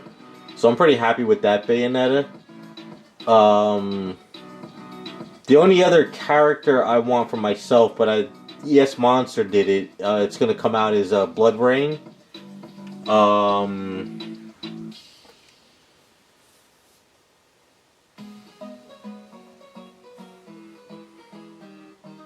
Yeah, I don't know. I can't really think. To tell you the truth.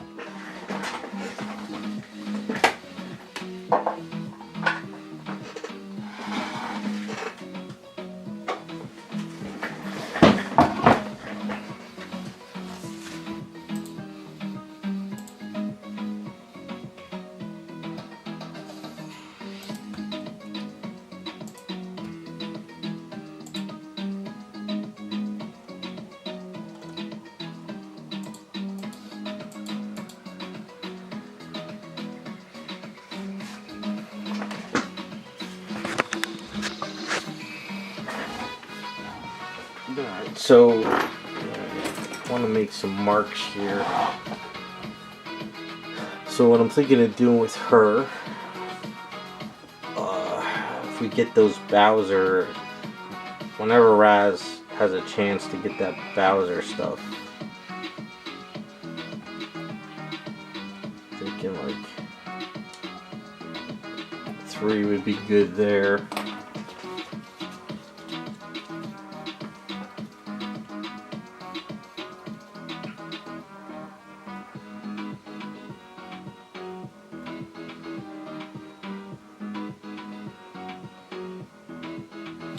I think the only thing I really want to do for myself is I would love to get my Power Girl off of this pose sitting up there for myself, this one,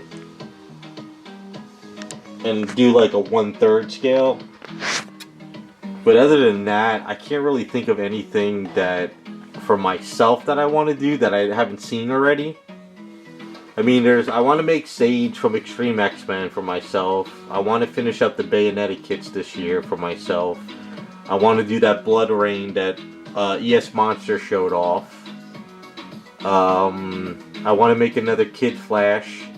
I'm waiting for the Blitzway Superman to come in because I want to make my Kingdom Come Superman. And then I have that She-Hulk that I'm going to make Power Woman to go with Kingdom Come Superman. And that's kind of like my list of my own stuff I want to do this year. I got a couple other side projects for myself, but as far as anyone asking me for stuff, I can't think of anything that I would want done. I gotta roll this out, I'll be right back. Hold on.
It would be nice to be able just to sit home all day and make my own stuff, I'll say that much. But sadly, can't do that. But I definitely want this year to try to get my own stuff done. That's kind of the goal. At least a couple items.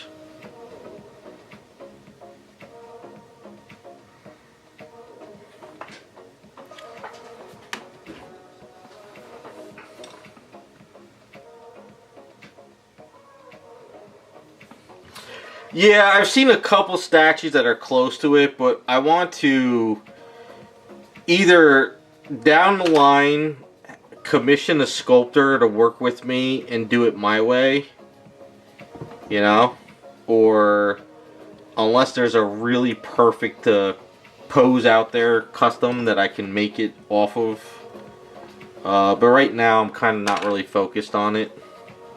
I want to kind of get a lot of my other stuff done first.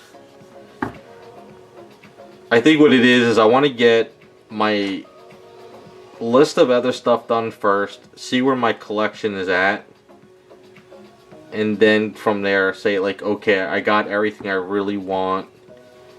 Now it's time to make that Holy Grail one statue type thing. I think that's kind of where I want to go with everything. And then maybe when I get to that point I can do it. I just had, like I said, I had a bad couple years with the parents, and that delayed me on everything. Like, I never even finished that, that one kit I got from Jesse with the girl that was on the ladder. I never even finished that work in progress series. I really want to get that one done, too.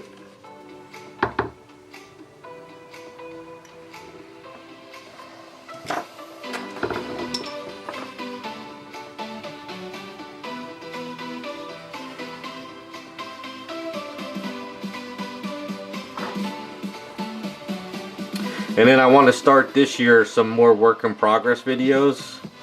I haven't done those in a while.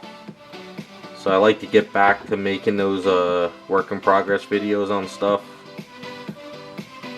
With the side items. So, a lot to do.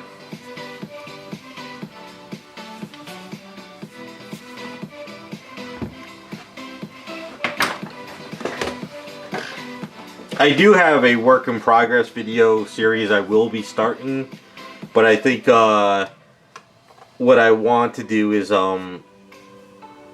work on it and then list it when it's pretty much almost done, instead of putting it up and then all of a sudden I have a family emergency again and I can't finish it again for a couple months. So I think I'm going to try to do that. I do have a 1/3 scale statue too I'm going to make. That's going to be another work in progress video. So I got some of that stuff I want to do.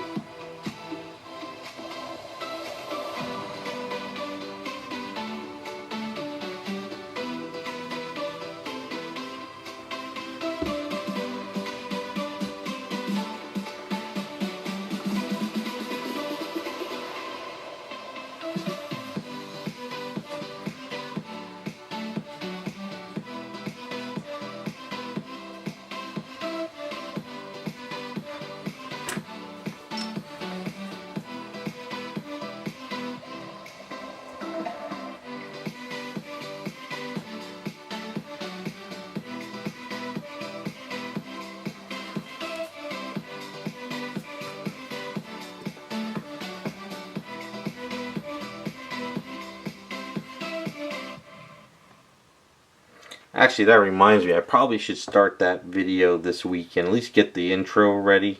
Now that the Miss Marvel's finished, I can actually start that work in progress video. I gotta put Miss Marvel up on eBay too on Sunday.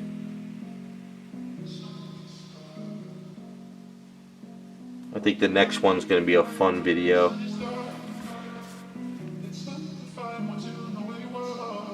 Hopefully it's something people want to buy too at the end.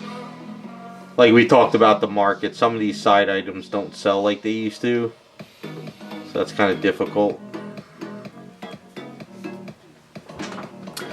Hey Raphael, how's it going?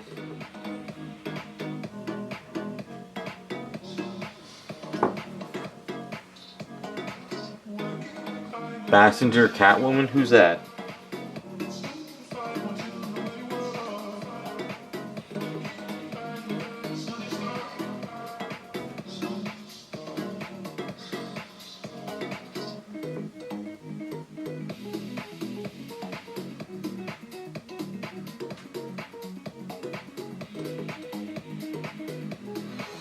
I have that 1/3 scale Vampirella from Pop Culture Shock, and that's going to be a work in progress video, but I'm going to do an LED version of that custom.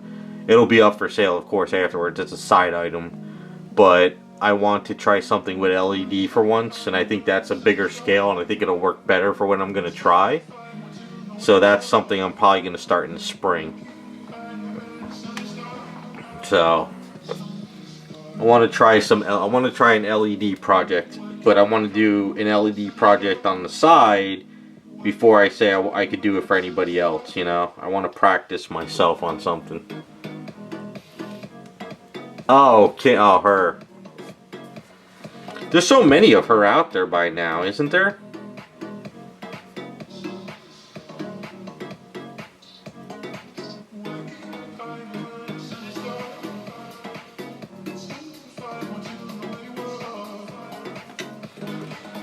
I mean, they've done so many versions of her, I would think, by now.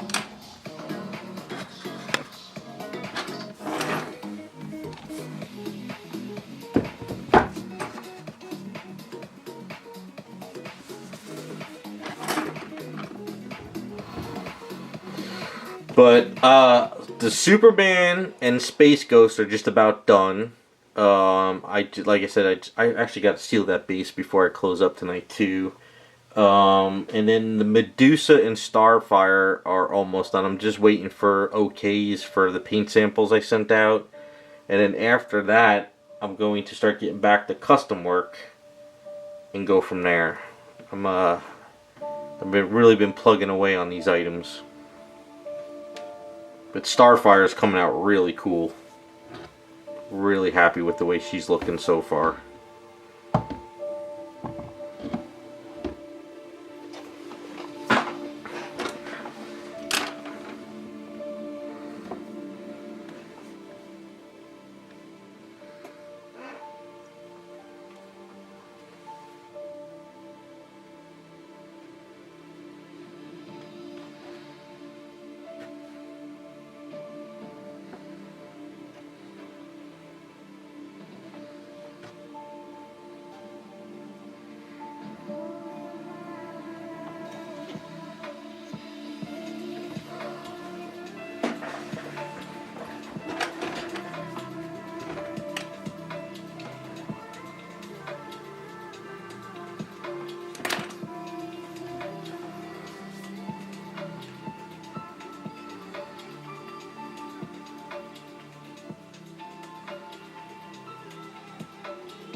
Did I ever get myself something for Christmas? What did I do for myself for Christmas?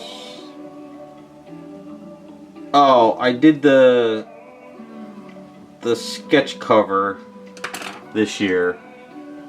The one from Jerry Ordway. I showed you that, guys, a while back, I think, right?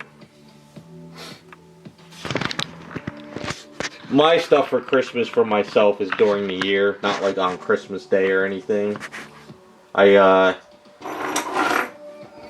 So what I'm doing for this year is I talked to Leandro, the guy who drew this Power Girl, that Power Girl there, and then that one over back there. So he's in Brazil.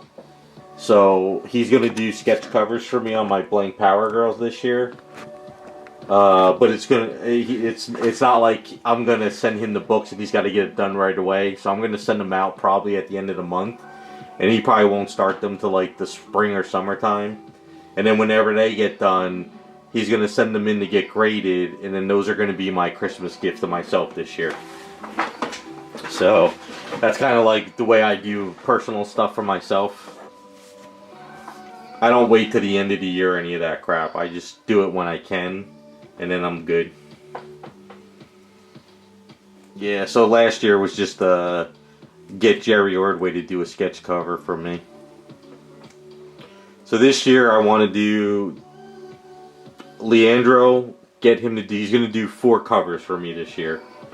And he's going to do a cover for my friend. And then that's going to be my Christmas gift to myself. But it's starting early this year. But during the summer, I might try and do like a different artist to do a sketch cover for my birthday present for myself. I like to just do stuff like that for the year, and that's it.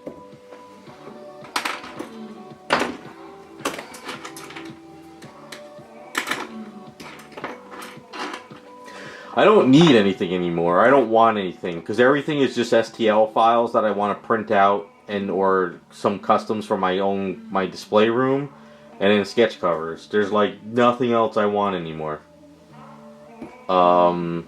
Like even some of the stuff I'm doing for my friend, some of the paint-ups, I might just have him either pay for like the STL prints to print them out for me, and then that's like the trade-off. And that's kind of it. That's kind of all I'm doing. I don't really try to do much of anything else.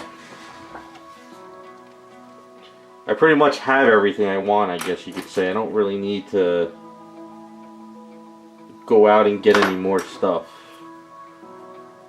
I'm pretty simple when it comes to that.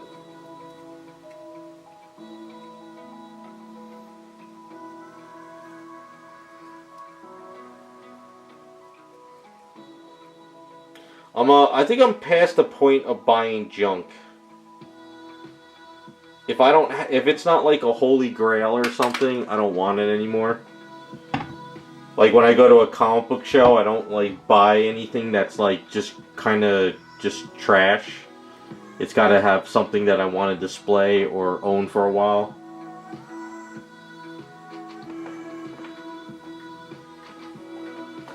I don't know. I don't know if you guys are like that now, but I'm pretty much kind of shifted. I think this year I'm going to try to get rid of all my my 2 long boxes of comics I got left, which is just Captain Marvel and Flash comics. I think I'm going to try to get rid of those. I think it's time to just have some graded CGC grails, and that's it.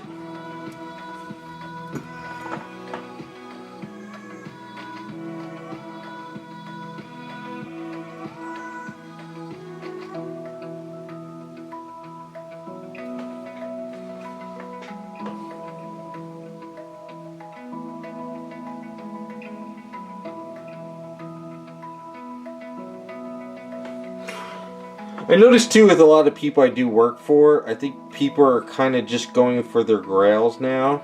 It's kind of, I've seen, it's kind of like a shift. Not really getting like the impulse people much anymore. I'm just getting more of the guys that just like, I've always wanted this character in my collection type thing. That's kind of like what I'm seeing on my end.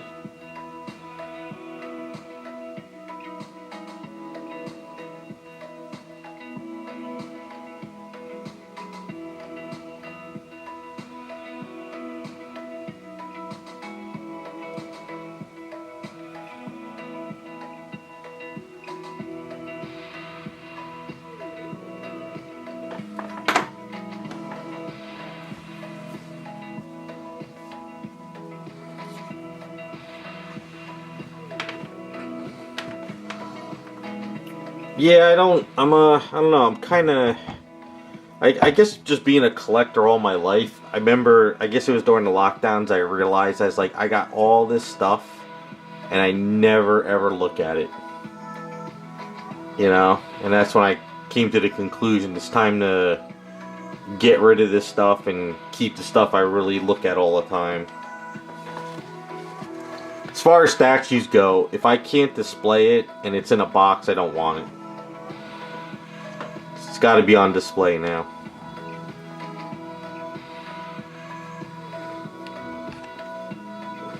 But I am having a lot of fun with the sketch covers though, with comic book shows. I like to go up and meet the artist. I like to talk to them. I like to kind of get a sketch, if I can afford it, of course.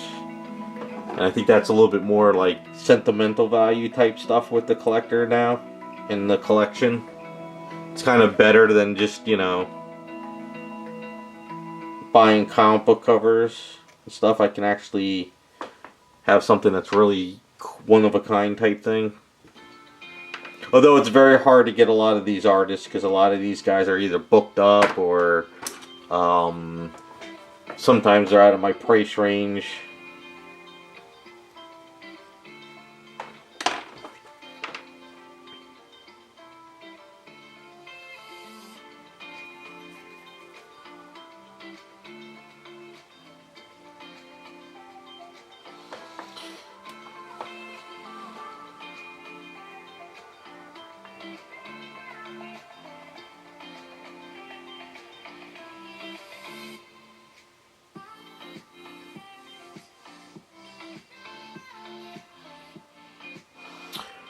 CGC, let's see, man, you've been away for a while, damn. As far as, CGC goes, PG, was it, no, what's the new company? What is,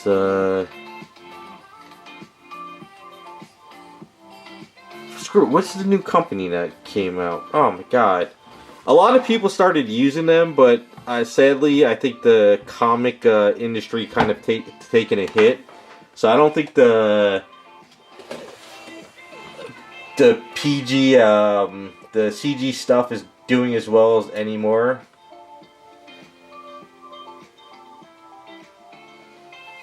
Yeah, that's what I try to do too, Devastator. Hold on.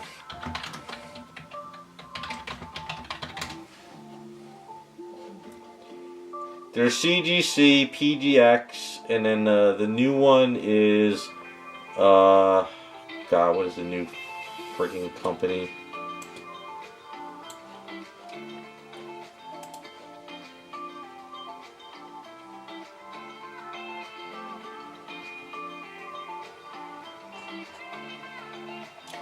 PSA, I'm sorry, yeah, PSA. So, PSA started grading comics, except their slabs are huge, they are bulky, their labels were completely messed up in the beginning. In the beginning, they hyped up PSA, the biggest thing in the world, it was blah blah blah, but I don't think PSA really took off like it was supposed to. I don't really see a lot of PSA stuff out there that's going for crazy amounts of money. I think that PSA came very late to the hobby now, and I think CGC has graded almost everything that's out there. So I don't really see the need for PSA as much anymore.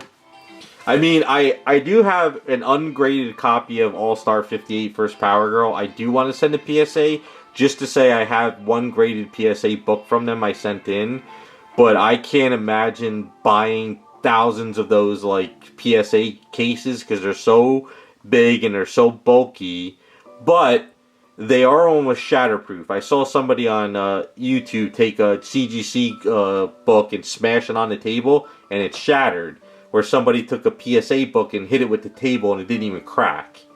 But I think PSA, you're going to want to only send key books to. I don't think PSA is like the type of company where a new book comes out and you send it in right away to make money. I don't think that's going to go very well. But I do know the graded book industry, like on eBay, has just tanked. You really can't move books like you used to anymore. No, CGC, I sent in those defect books that they sort of bent, and they just re-slid them and sent them back, and that was it. So after that, I decided I'm not dealing with CGC anymore, period.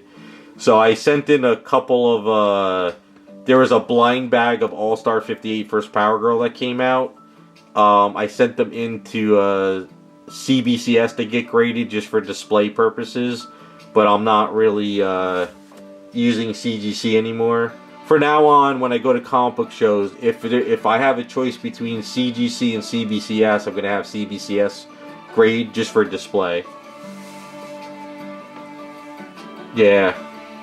But no, right now, the grading book industry tanked because what happened is everybody was grading every new book that came out and they were jacking up their prices so much. It got to the point where the book just came out like a month ago and you have it graded and you're selling it for $100. The book isn't even worth the cover price that came out, you know? So it got pretty bad there for a while, and I think that's what killed a lot of the market. I'm trying to sell a lot of my Adam Hugh covers on eBay now, because I'm just like, some of those covers, I'm like, I'm never going to get them signed, so I'm just like, whatever.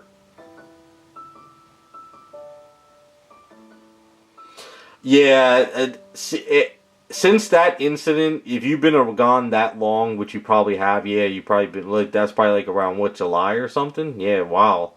CGC had a lot of other problems. They banged up a lot of books were bent, there was people getting graded books with Dorito chips in the case or hairs. So I don't know who was grading those books, but I was like, I'm done. I have all my key books graded, which is not very many at all. And then now I'm just getting specific books to get signed at shows, and that's it. So I go to shows to get books signed and graded, if I can, by CBCS, and then I get sketch covers, and that's it.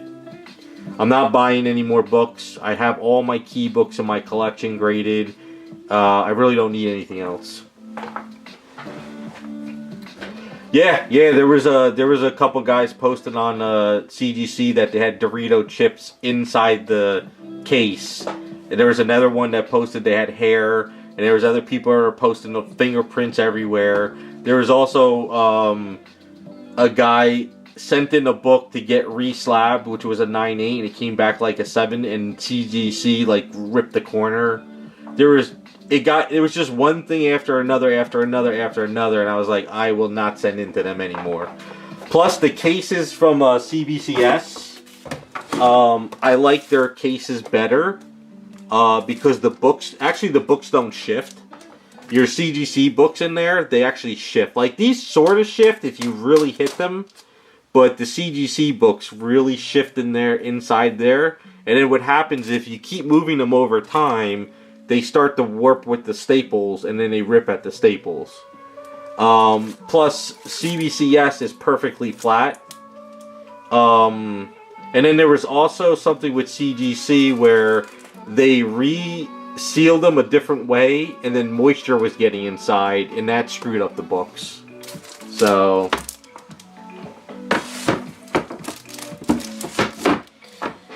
I think they really kind of screwed their name there for a while.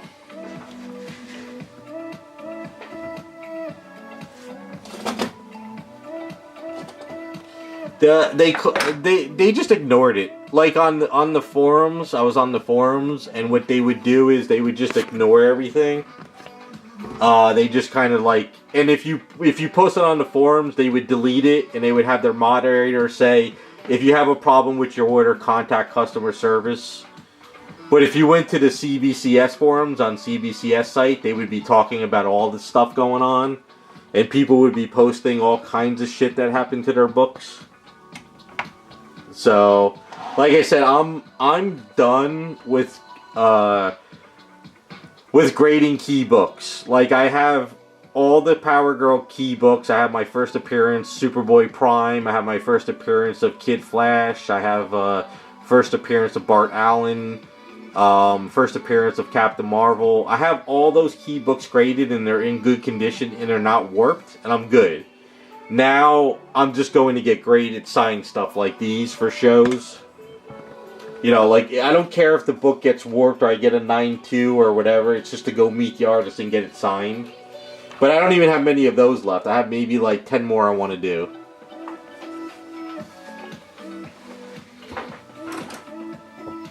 But like I said, everybody was grading everything. There were so many graded books that should have never been slabbed. Like, if I, like, this, like, say this, Vampirella book here, right? Is this book worth grading? Probably not. But I love the cover, and I wanted to get it graded just for display, but I went through PGX. It was just cheap to do it for them. But so many people were grading new books like crazy, and they were jacking up the prices, and I think a lot of people bought a lot of books, and now they're sitting on stuff they probably could never sell. If you go to comic book shows, they now have bins and bins of graded books on sale. Like, you go through them like older books, and they're just graded slabs, but they're still overpriced though. But some of those books should have never been graded.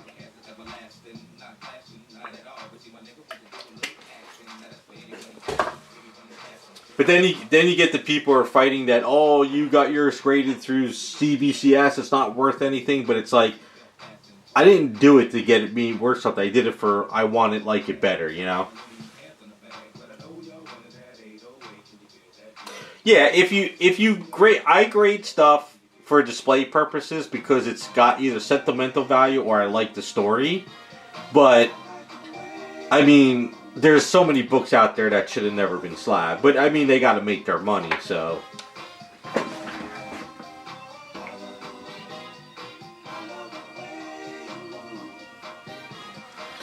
Well, I think what happened is we had such a boom of graded books and comic books and new people to the hobby that everybody was grading everything. You know, people were just grading everything. So a lot of people were grading for their own collection, but there was also people grading to flip. And they were flipping books and making money. But then as things started tanking in price, they couldn't make the money anymore, so they stopped doing it. So, I mean, I graded books to flip. I'll admit it. I did grade a bunch of my own collection, and then I sold them off. And I'm not sorry I did it, because I made some good money, but that helped pay for the stuff I wanted. But, yeah, there was a lot of problems. And then you also missed it too, Jacob. What happened was, there was also a debacle with CGC where people were buying up the old, like, you know, first appearance Thor or all those old school books. Oh crap, what the hell is this? This song is going to get me, flagged. Oh well. I didn't even realize that was going through. What the hell? 3 hours went up. Anyway. Oh well. If I get flagged, I get flagged. So, what happened was somebody figured out a way to crack open CGC books without breaking the case. And they were taking the good book, swapping it out with a bad book with the grade, and flipping it for money. And then they would send in the good book to get graded again. So you missed that too. Yeah, that was the other thing that happened. So, let me grab a book. So, in the CGC cases, they had these little like notch things that in the corners that would like kind of snap in, and they would actually like seal up the side of your CGC side, and but they didn't do the whole entire thing. So people found a way to crack this open and crack this open, and they were able to slide. They were able to slide the comic out, right? And they would what they would do is they would take the comic and they would take that out and they would put in a different one with the good label, and they were able to seal it up with the glue, and you never knew it was cracked. So, and then they would take that $5,000 comic and send it into CGC again, but send in the crappy one that was at like a 9 whatever, and they would make like like crazy amounts of money. So what happened was CGC found out about this. It was a whole big thing, and CGC decided to seal up their comics a different way. But what happened was it was overheating the book, and it would warp the inside, and it started warping the comic. It was a whole big thing. So then after that happened, something else happened, and I just said I was done. I was like, I'm not even gonna hear what they do anymore. Yeah, so as of right now, like I said, I just do CBCS for my display, and that's it. I feel bad for a lot of people because they don't really know now if some of those old comics are actually the comic that was graded, because somebody could have opened up the case. The good thing about me, though, is all the comics I get are stuff that people would never bother doing that for. So that's a good thing, you know? They're not going to go and crack open a $20, you know, book that even if it's graded, it's worth $50 just to swap it out. They're only going to do that with the $5,000, $8,000 books.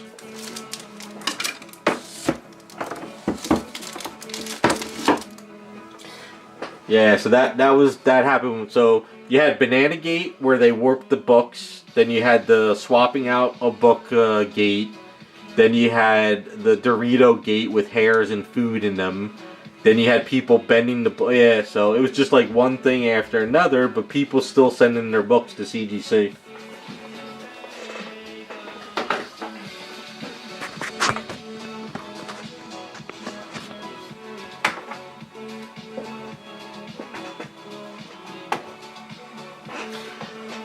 What I do now is, I just go to shows and have them witness me signing a book to get graded. That's kind of what I do now. I don't really send in books. I'll show you what I sent in recently. I'll grab them. I didn't pack them away yet. I'll show you. Hold on. Let me wash my hands.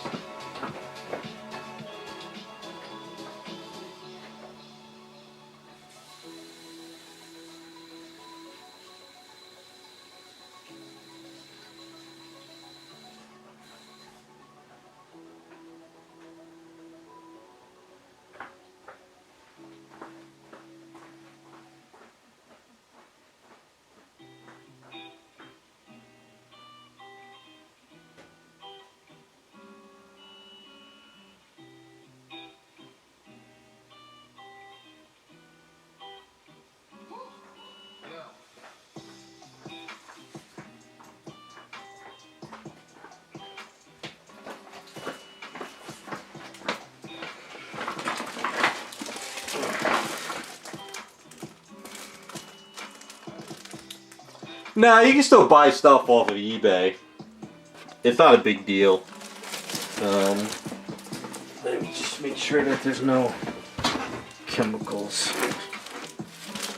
So, I sent these in the CBCS. This was like months back. I just didn't put them away yet. So this is the first appearance of Power Girl. It's that book right there. But what they did is they did a grab bag where you buy the grab bag and you don't know what's in the grab bag.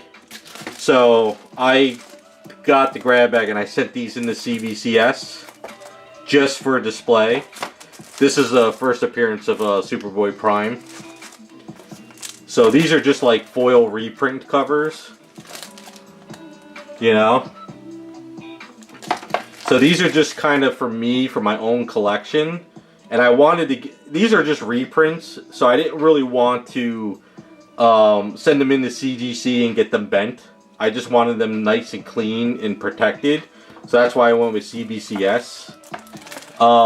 I did have, sadly I did send 3 to get signed by Jerry Ordway, who did write the original story of the CGC, because he doesn't do shows anymore, he only does CGC.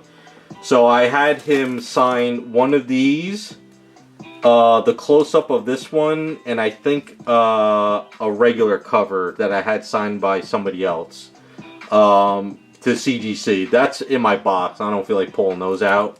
But this is what I wanted the most, was the foil cover of first appearance. So I got these. But yeah, these are really cool covers, and this is something these are grails because it's a first appearance, and they're not going to redo these, so that's why I got these graded. But this is for my own collection, and of course Superboy. This is the first appearance of Superboy Prime, so I got this with a friend at a comic book show a while back. So this is kind of like sentimental, where we had a real fun time that day, and I wanted to get this graded just to have for my own collection. So.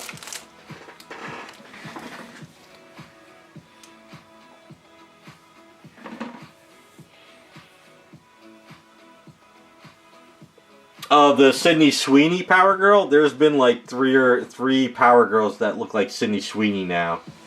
Yeah, you gotta go back and check all those out.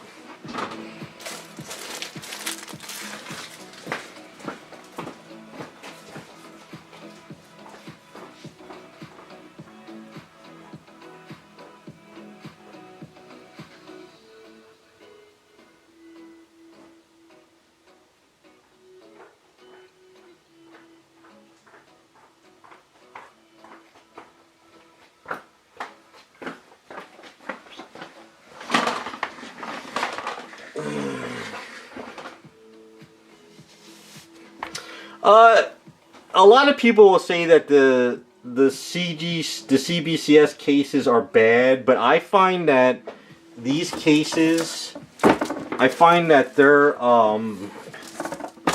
these are just like, I find they're a little bit I find that they're cleaner, right? I'll open up this one a little bit more so you guys can see.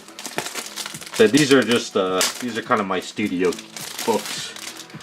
I find that they're a little bit cleaner. Like, I like the way the corners have these little notches where they don't like kind of crush your corners. They also have the barcode, I guess, where you can sort of scan it for the notes. I don't think CGC does that. I also find that like a lot of people bitch about the labels, but I kind of like the labels. And I feel that, like, alright, so I'm not going to do it, but, like, I could kind of, like, not twist it, but, like, CGC, you could kind of twist it a little bit, and you hear a little bit of cracking, you know?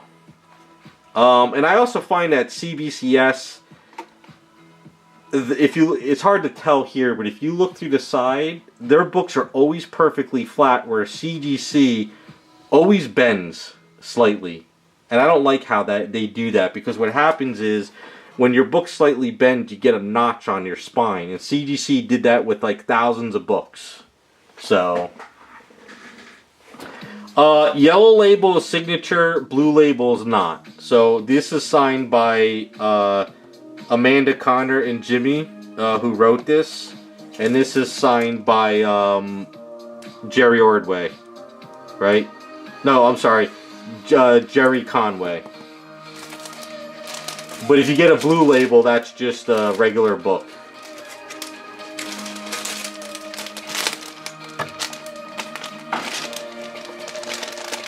Yeah, so these, like I said, these are my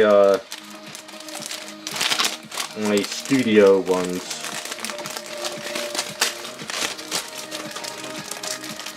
I'm gonna have to get a better bag and board for this. Yeah, so I sent this my friend in Canada got this signed for me by Jerry Conway a few years back. This is one of my lower grades, and then this is when I went to whatchamacallit, Terrific Con, and I met Amanda and Jimmy, and I got this one signed. This is one of my first copies I picked up when this came out, and I got a low grade, but I don't care, you know.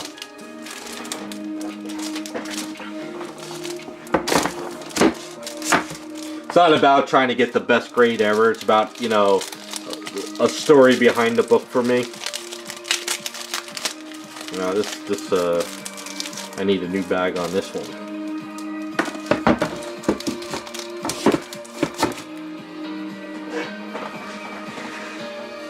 But like, this is a PGX, and PGX is like everyone says they're the worst grading company out there. This case feels very cheap, but like even like there's like a spot here that looks like it can kind of like cut your skin.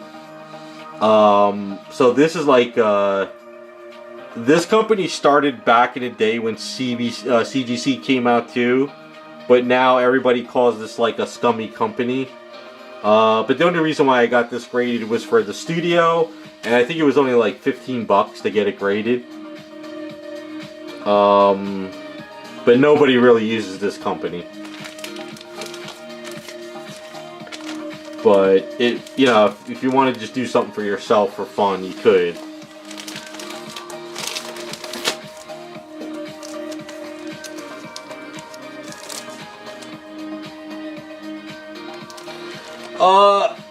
For a while there, people were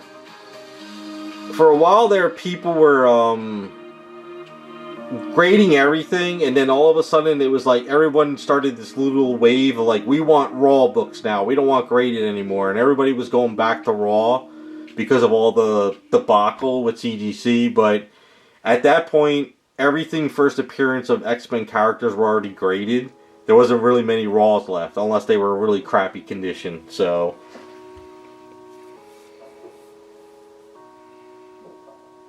yeah, there's different types of shells you can buy. There's that one comic book the company you can grade yourself.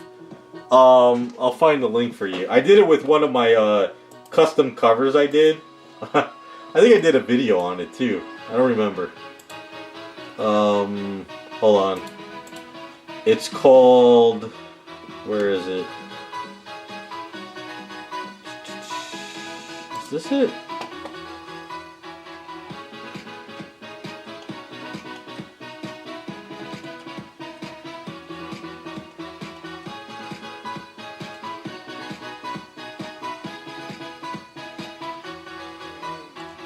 No, it's not. Hold on.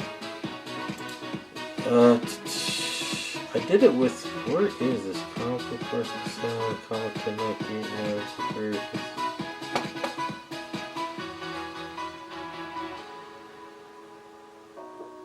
yeah, here it is. Yeah.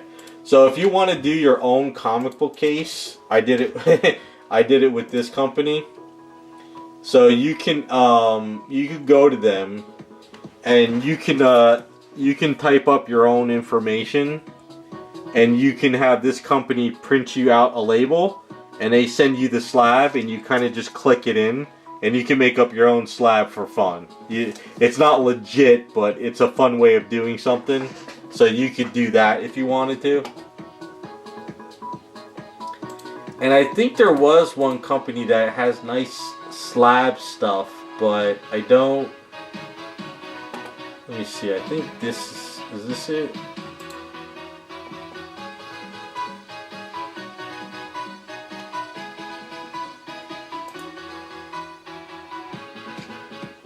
So there's this company called Gator Guard Comics, and these are like heavy duty display case things.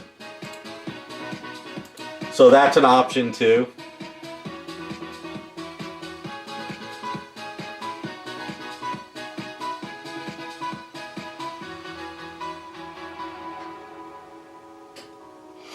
Yeah, it's fun. I'm not gonna go. Hey, you know what? I'll go do it. I'll go grab it. Hold on. I'll show you. It's kind of fun. It's this way you guys can see.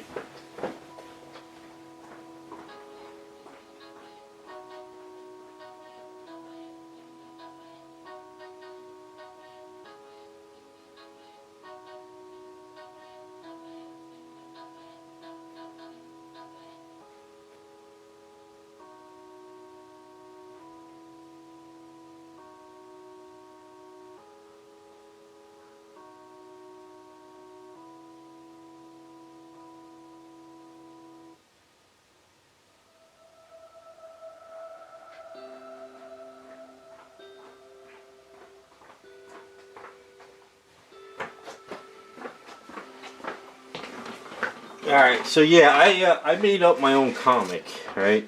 So you guys remember Crystal R? She used to come into the stream. She did this artwork for me. So this is actually this first appearance comic. But it was a torn, messed up cover. So I went into Photoshop and I made up my own cover. And I stapled it onto the comic. And then what I did was, I sent it out to Chris and she signed it for me. And then when I came back, I went through that gator, that slab it yourself. I made up the label, right? And then I slabbed it and I got my own little slab comics. Because if I sent this into CGC, I don't even know if they would grade it because it's a fake cover on top of it. So I don't think they would even do it.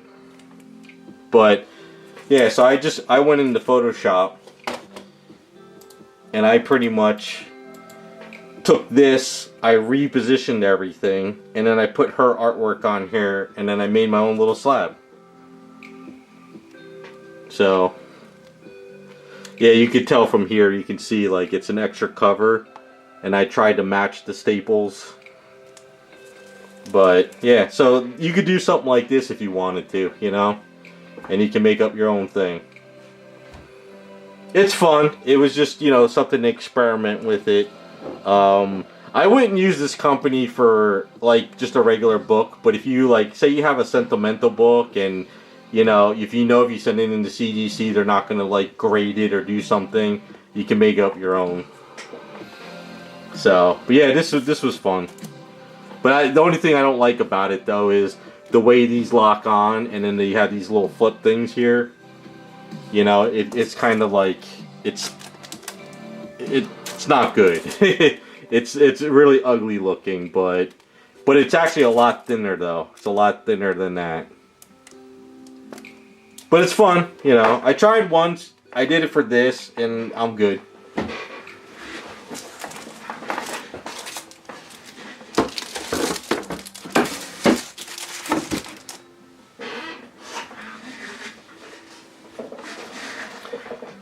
Yeah, but I think there's other types of cases you could buy. There's wall cases, there's, you know, turtle shells, there's all kinds of stuff you can do.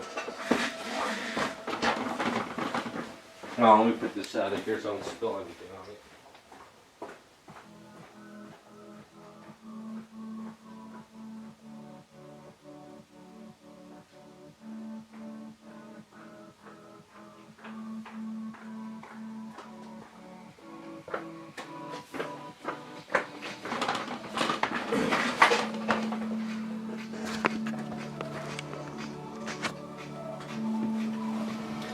Yeah, so that's kind of what you missed, Jacob. You kind of missed that whole debacle somewhat.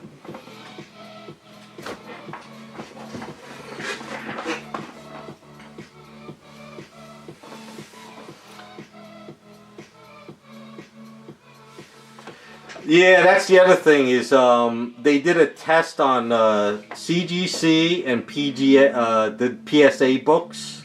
And they said that the PSA has better UV protection, but I think at the end of the day, most comics are not meant to be under like crazy LED lights.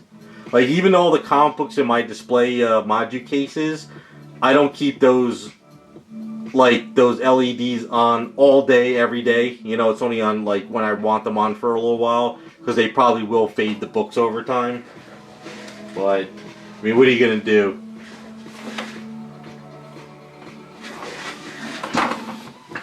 And of course, never have sunlight hitting the books too. That's really important. Sunlight will kill even your statues as well. So you don't want sunlight on statues or your comics.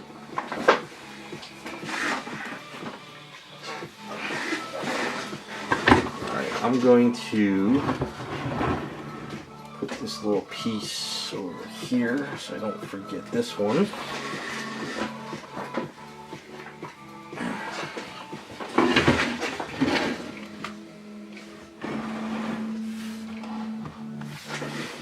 Alright, so where are we at?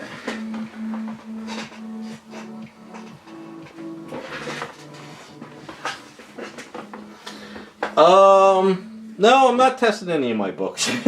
Most of my books now are pretty much sentimental signed stuff in my collection room.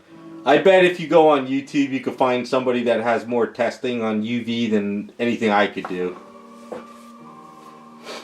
I'm pretty much at the point where I just have grails and boxes and signed stuff on display. Although I'm running out of room with signed room, but I think I'll be doing rotations, like every couple months, rotate books out here and there, type thing.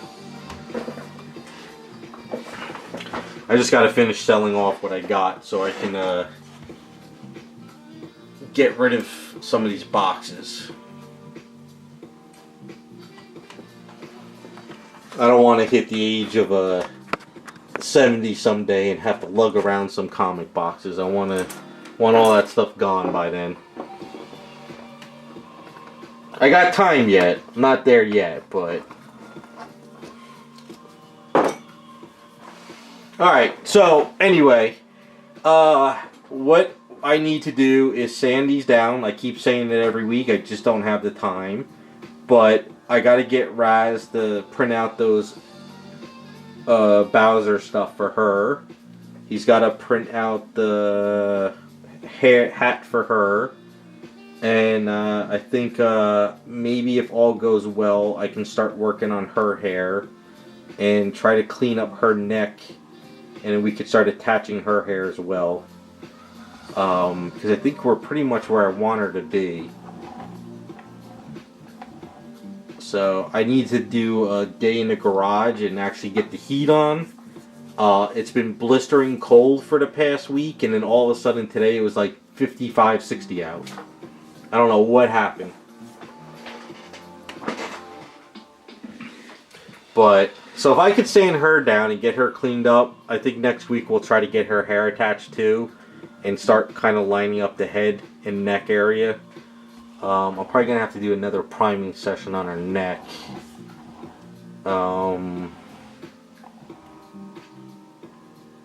I talked to the guy that's going to print the chair. We're going to try to get together probably sometime end of this month or next month.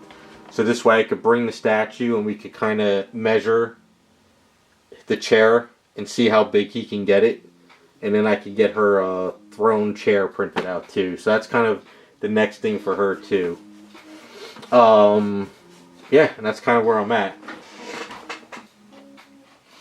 But, alright, I think that's where I'm calling the stream tonight. Like I said, next week we'll try to get some more on these girls going. And then if I don't, I'll come up with something else.